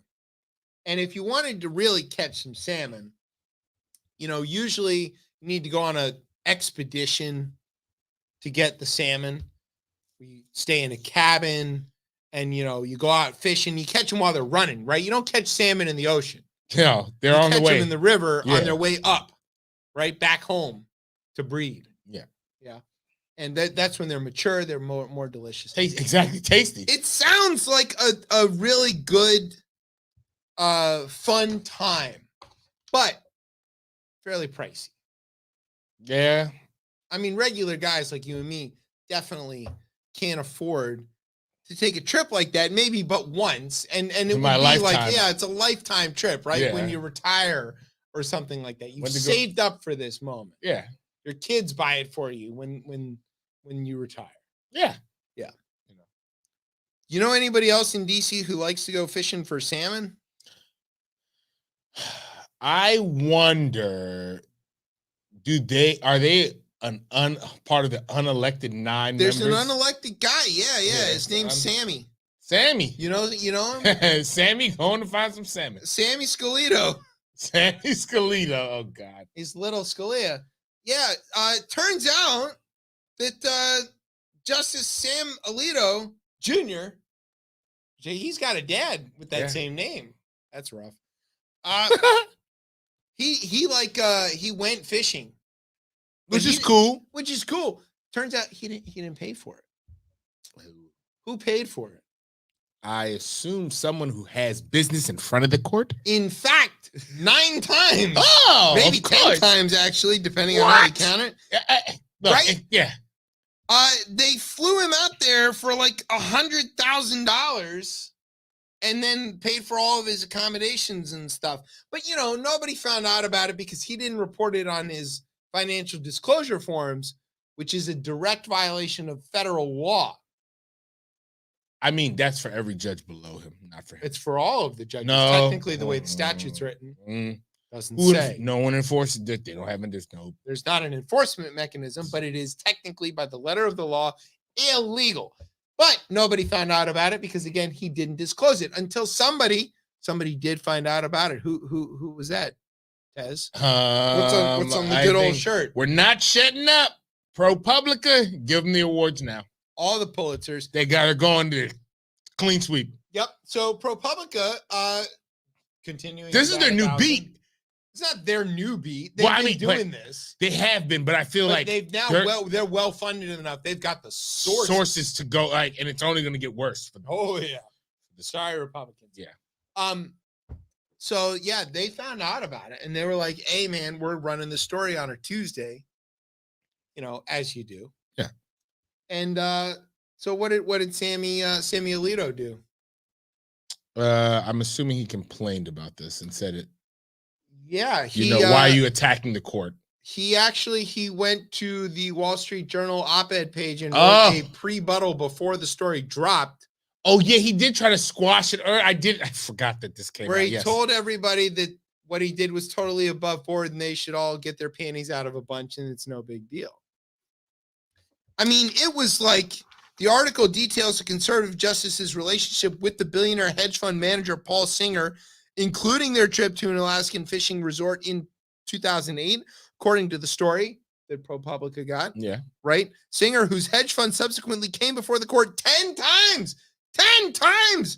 in cases involving business disputes, flew Alito to the resort in his private jet, a trip ProPublica reported would have cost Scalito more than $100,000 one way. Which he should be able to, which he could back. pay, which he could pay from his other. All his speaking engagements. Yeah, exactly. The other ways he makes money. But he didn't write it down because it's technically legal for him to have, he had to write it down. Alito, who wrote the landmark Dobbs decision, that struck down abortion rights, didn't list a trip on his federal disclosure forms, an omission that some ethics experts say could violate federal law. That's tough. But don't worry, he wrote his pre-buttal, which is a rebuttal, but before it happens. Yes. Has anybody put the headline that Supreme Court ethics gone fishing? No, but that's dynamite. ProPublica, if you're listening, we know you are. Look. Nina Totenberg, you can have that. There you go, this place. All right. Here all night. In his journal column, try the veal. In his journal column, Alito accurately anticipated the thrust of ProPublica's not yet published article, which he knew this was coming, yeah. Well, because they called him for comment. Yeah, and he's like, as real journalists do. Yeah. He denied he had a conflict in accepting Singer's, quote, hospitality, or was obliged to disclose the 2008 trip, quote, neither charge is valid, the justice wrote preemptively. He asserted that Singer was merely an acquaintance with whom he spoke only fleetingly with during the fishing trips and said he was not aware of Singer's connections to any subsequent court matter. Alito said he accepted an offer on a Does seat. he work without clerks? What do you mean you weren't? What do you mean? Not only that, but like the guy's name is on all of the hedge funds. Yeah. So he's lying, Tess. I don't know if you know this. I know. But he's a sack of shit and he's lying to you and everybody else. It's the least corrupt justice from the Republican nominees, Amy Coney Barrett. Maybe. That's kind of crazy. Gorsuch, maybe. No, Gorsuch. No, Yeah. And Beer Can Brett's a rapist, but he's not corrupt. Roberts is super corrupt. Yes. There's no. Yet trying to protect the might be the like, legitimacy of the ACB. court. We just don't know how corrupt she is. She's too new. Learn. Alito said he accepted the offer on Singer's private plane because it would otherwise have been unoccupied. Oh, wait. So hold on. I've been on planes recently and I've seen a couple open first class seats. If they're unoccupied, I can just go sit down in them. I mean, it works in a stadium. Yeah. I mean, I do that, right? You know, you're at a ball game, there's nobody there. You know, you just move down. But you don't go to the Diamond Club. No. And that's what this plane and is. If they come over and go, sir, are these, you know, like, okay, all right, you got me. You just go back. They said they were otherwise unoccupied. A commercial flight, he wrote, would have imposed costs on taxpayers who would have had to pay for the deputy U.S. Marshals to provide security for him to fly. He also disputed ProPublica's apparent characterization of the fishing resort, calling it, quote, misleading. Quote, I stayed 3 nights in a modest one-room unit at the King Salmon Lodge. Wait, do the salmon stay there? Or do the people stay there? It's The just king named salmon? after him. I think. Okay. Hold on, it gets better.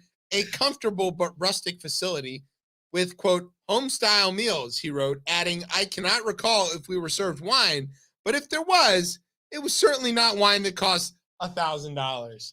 Rustic. So anytime Well, we you know, use he's rustic, roughing it. if we use rustic, that means it's really expensive. Home style meals means some black people were cooking for you. Means it came in a bowl that you had to share with a spoon. Yeah. The reason I brought up bagels and lox Mhm. is not just because that is what is made out of salmon. It's because of a story that comes to us from another Supreme Court justice. It's not in the script, so don't bother looking for it. Okay. As you may know, Justice Elena Kagan, cousin of mine, Yeah. fellow member of the tribe. She's from New York. You know, she is somebody who enjoys a good bagel and lox. Yeah. At several points during her career, having moved here to Washington, having been nominated and then confirmed to the Supreme Court, her friends back home in New York have thought, you know, she must miss home. We should send her a care package. Mm. So they proceeded to assemble a care package of New York Jewish delicacies, Mm. babkas, bagels, lox, Pastrami. proper cream cheese, yes, Oh. pastrami, The best All thing. of That's this. the best thing out of coleslaw. Oh, Good. that's another You don't one. ship coleslaw though. Can't ship them.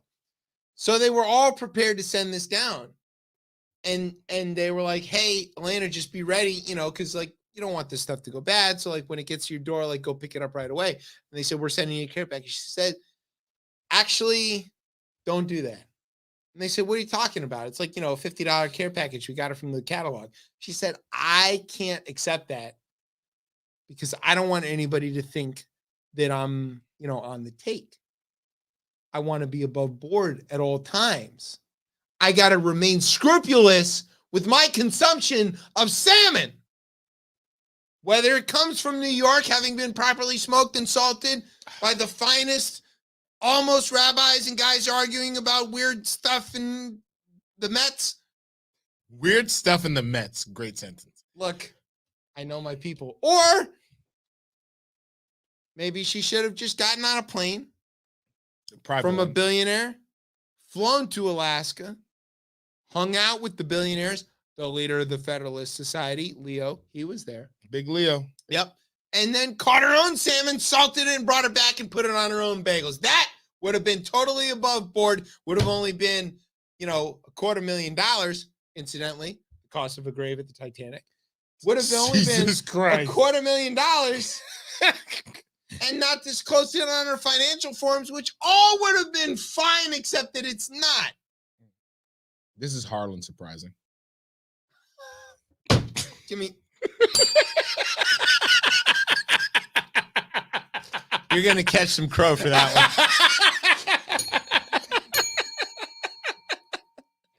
Look at these dead ass birds.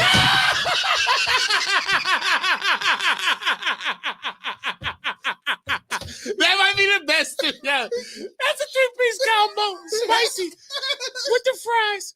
Woo, that's so good. That is so good. God damn. Damn. All right, Brian. You win. Yo, yeah, you got it. I'm This sorry. is Brian's best night I'm yet. just here. That wow.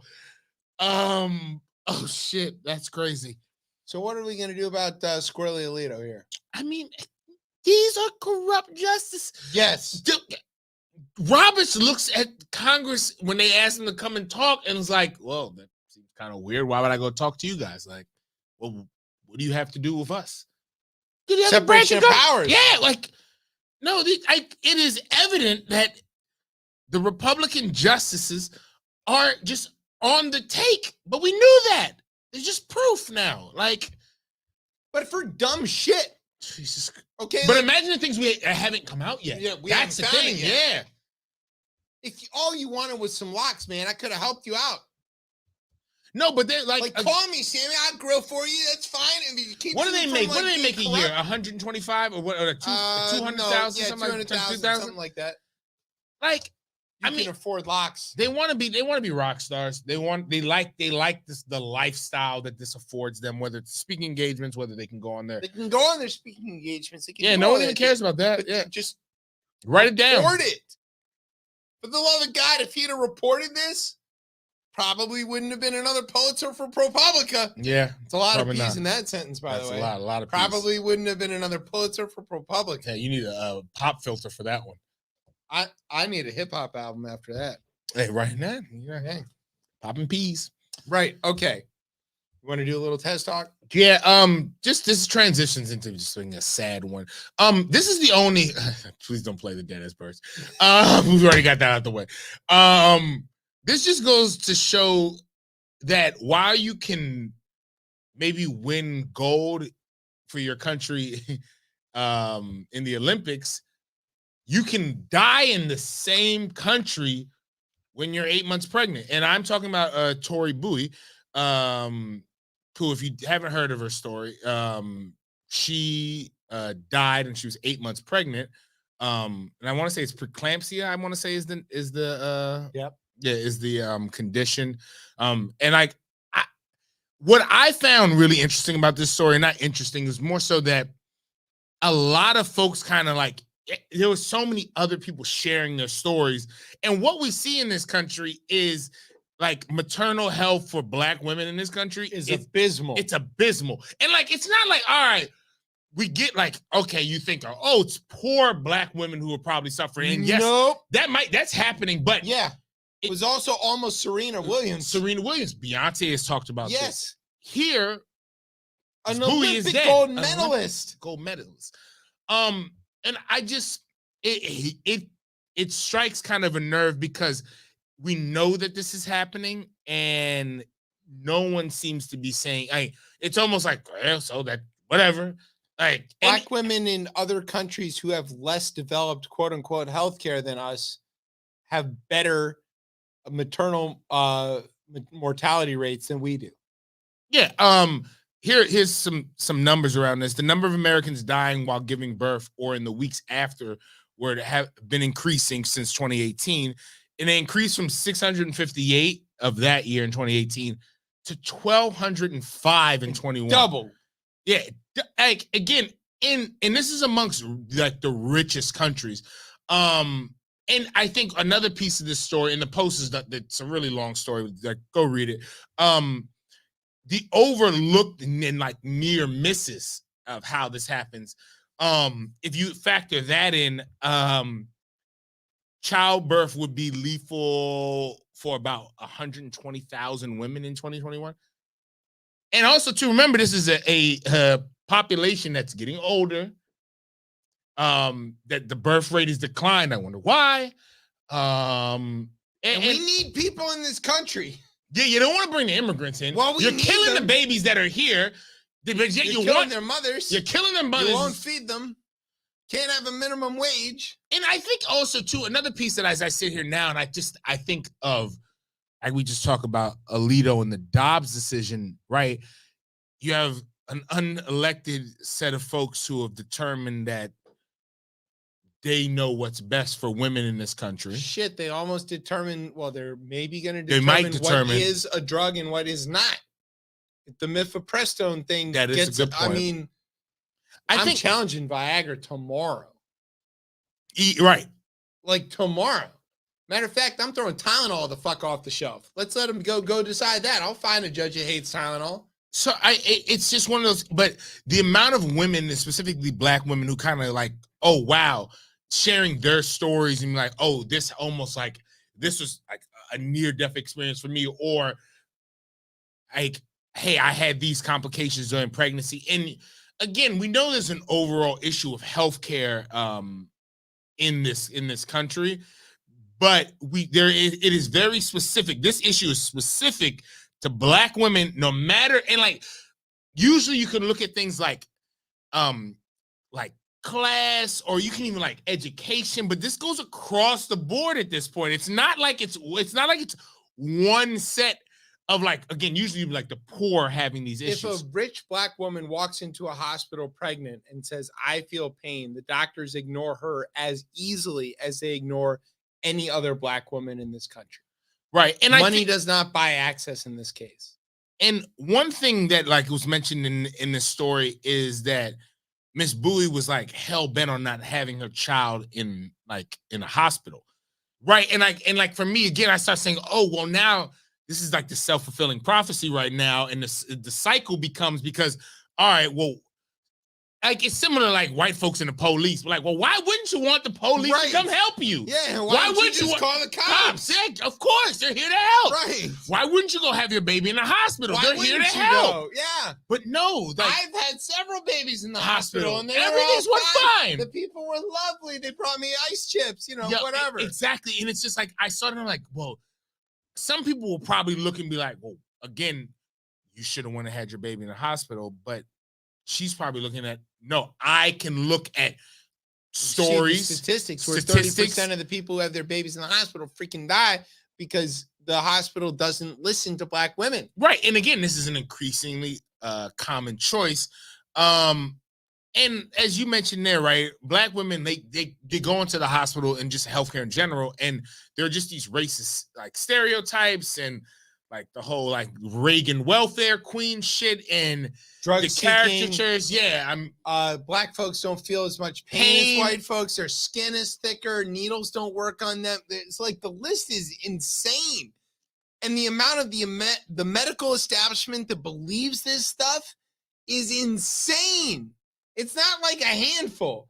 It's like 50 or more % of the entire accredited medical establishment thinks that black folks feel pain differently than white folks. And everybody hates to say, like, everybody's like, oh, slavery was so long ago. This is one of those things. There's a through line from that directly to where we're at now. Obstetrics comes from that. Yes. Right. I was going to say gynecology. Where does that even come from? Right, exactly. Oh, well, we want to say, we have no idea how women work, but I've got this collection of them that you can do anything you want to. Bring in the winch. Yeah. Like, it's insane. Give me one of those ones I can take apart and figure out how it works. It's like an Oldsmobile. This is not, this shit is it's like 2 generations ago. And the thing is, like, it's always been higher for like black women, but it's never been this high. No. And like, that's kind of getting worse, which we could probably say about a lot of things in this country here, which it feels like, I get where people feel like we're going backwards. We're making America great again. Yeah. Yeah. For some. Yeah, so I just thought it's a tragic story. I mean, 8 months pregnant. And also too, actually, all 3 of the women who I think medaled in Rio all had complications with their pregnancies.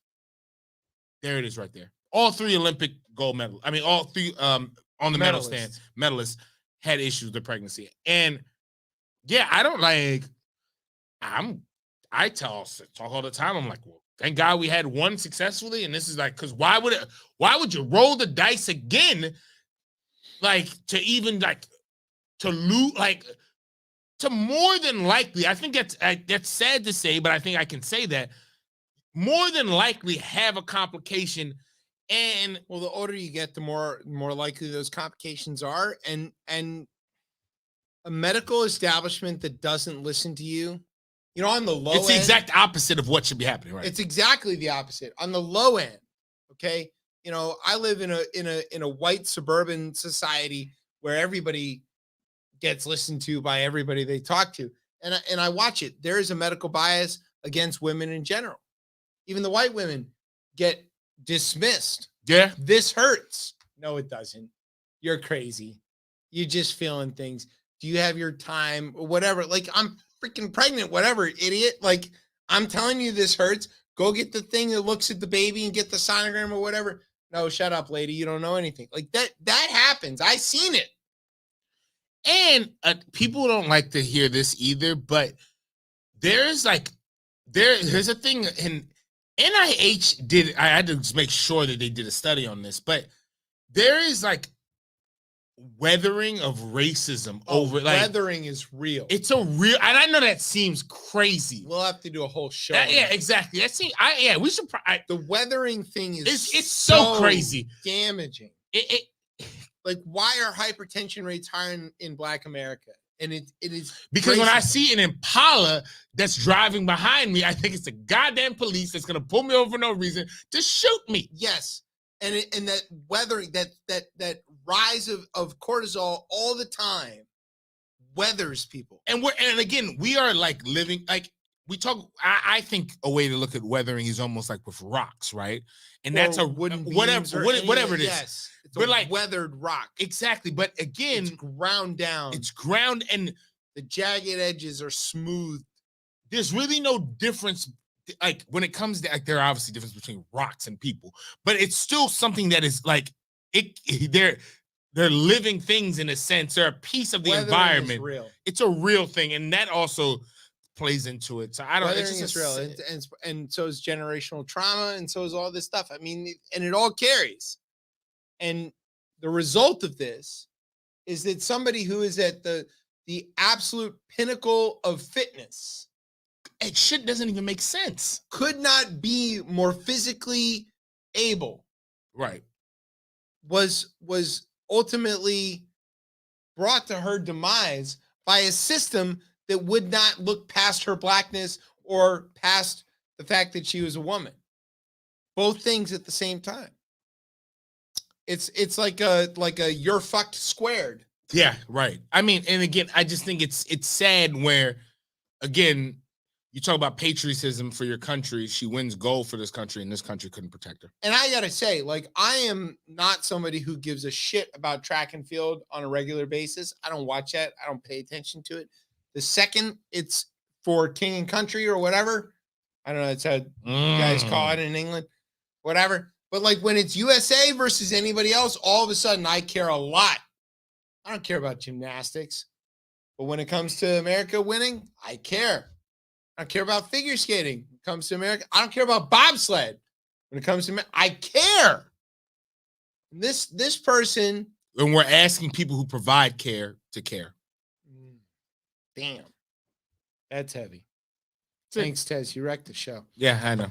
As All I right. usually do. Back to Spe- sad stuff. Speaking of family values, this one's a state elections. We're gonna do this quick. All right.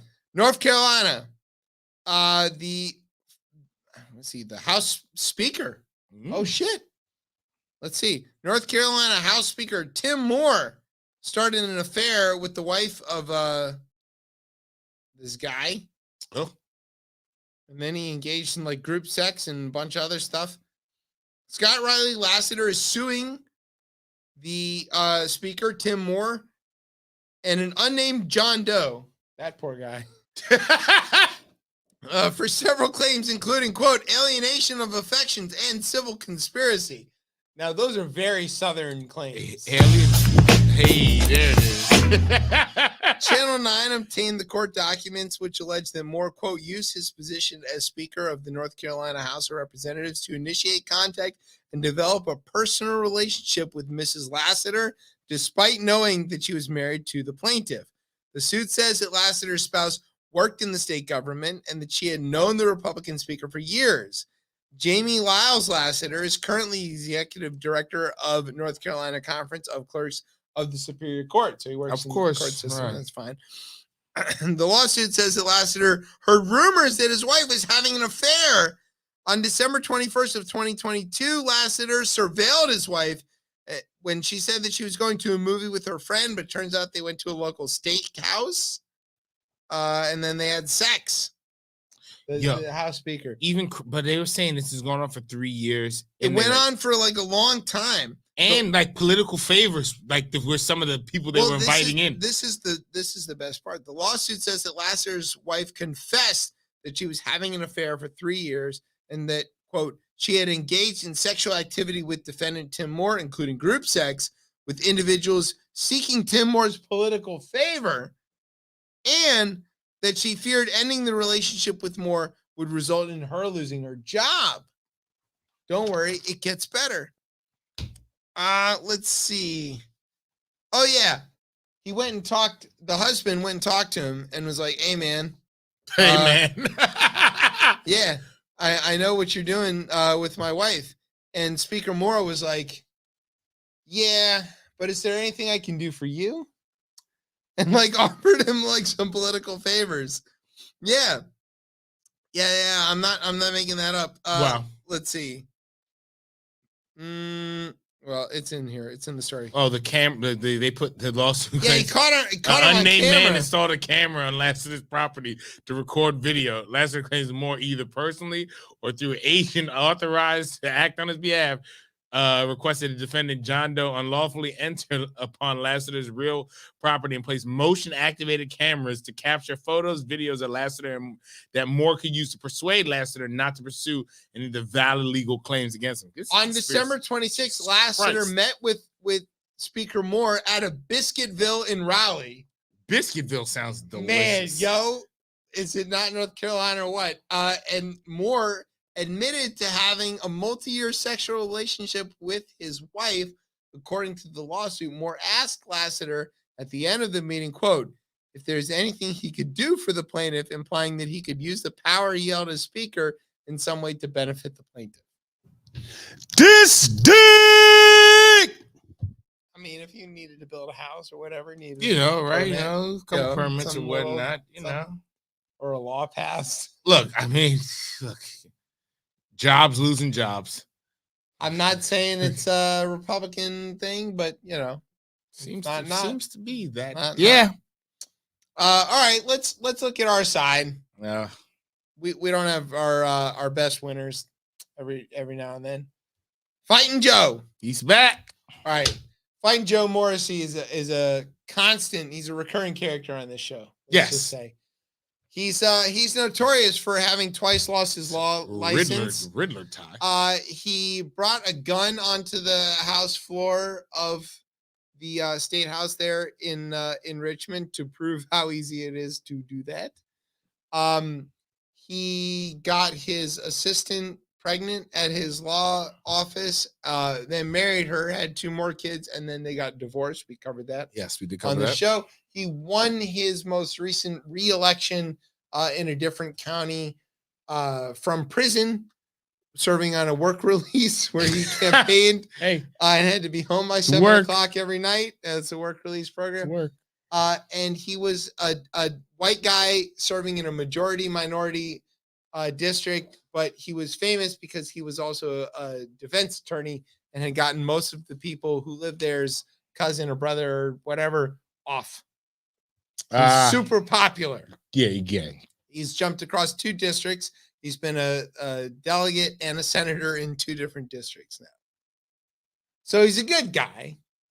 You'll love to see him. Yeah. Fighting man Joe. of the people. It's called Fighting Joe because of the fist fights on the floor. Yeah.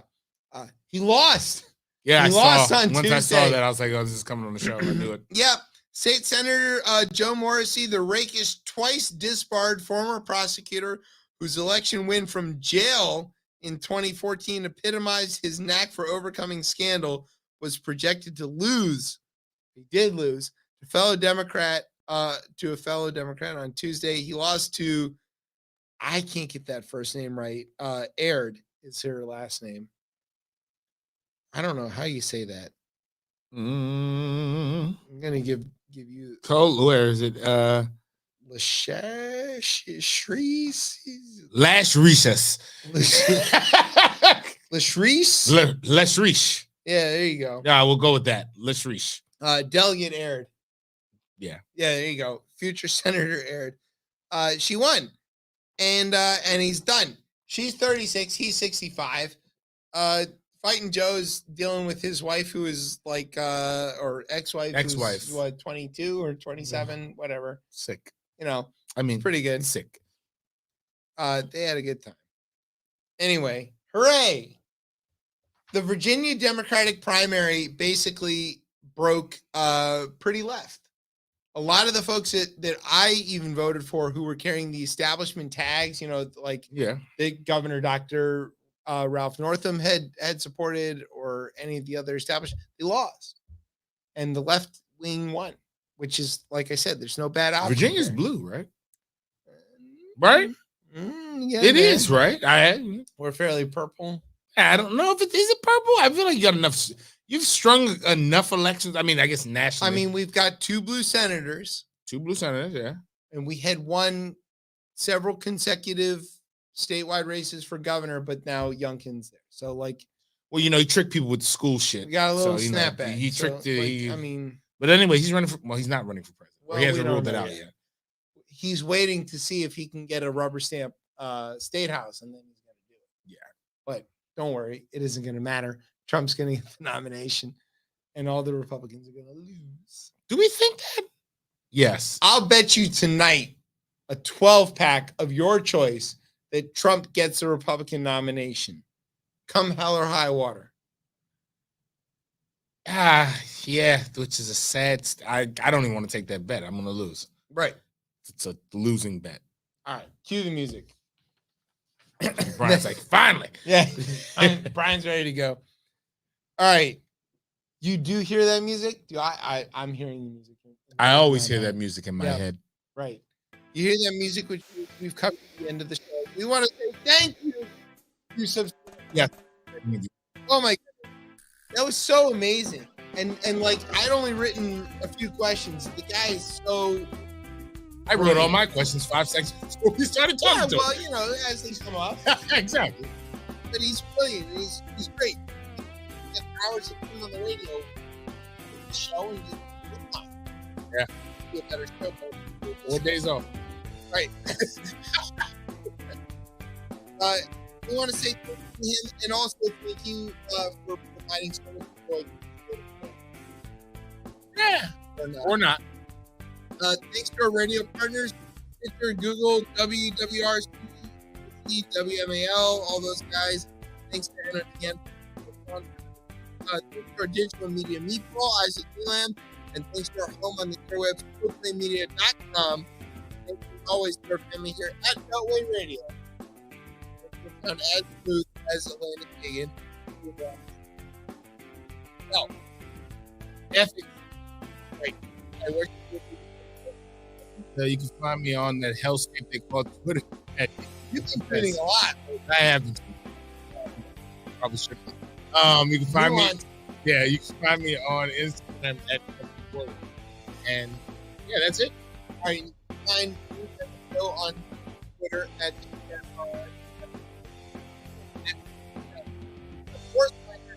every Thursday night here on Beltway Radio and beyond at 9:30. I'm Chip. That says that's Brian. Stan was here. You can listen to ChipChat on Beltway Radio and beyond. Or not.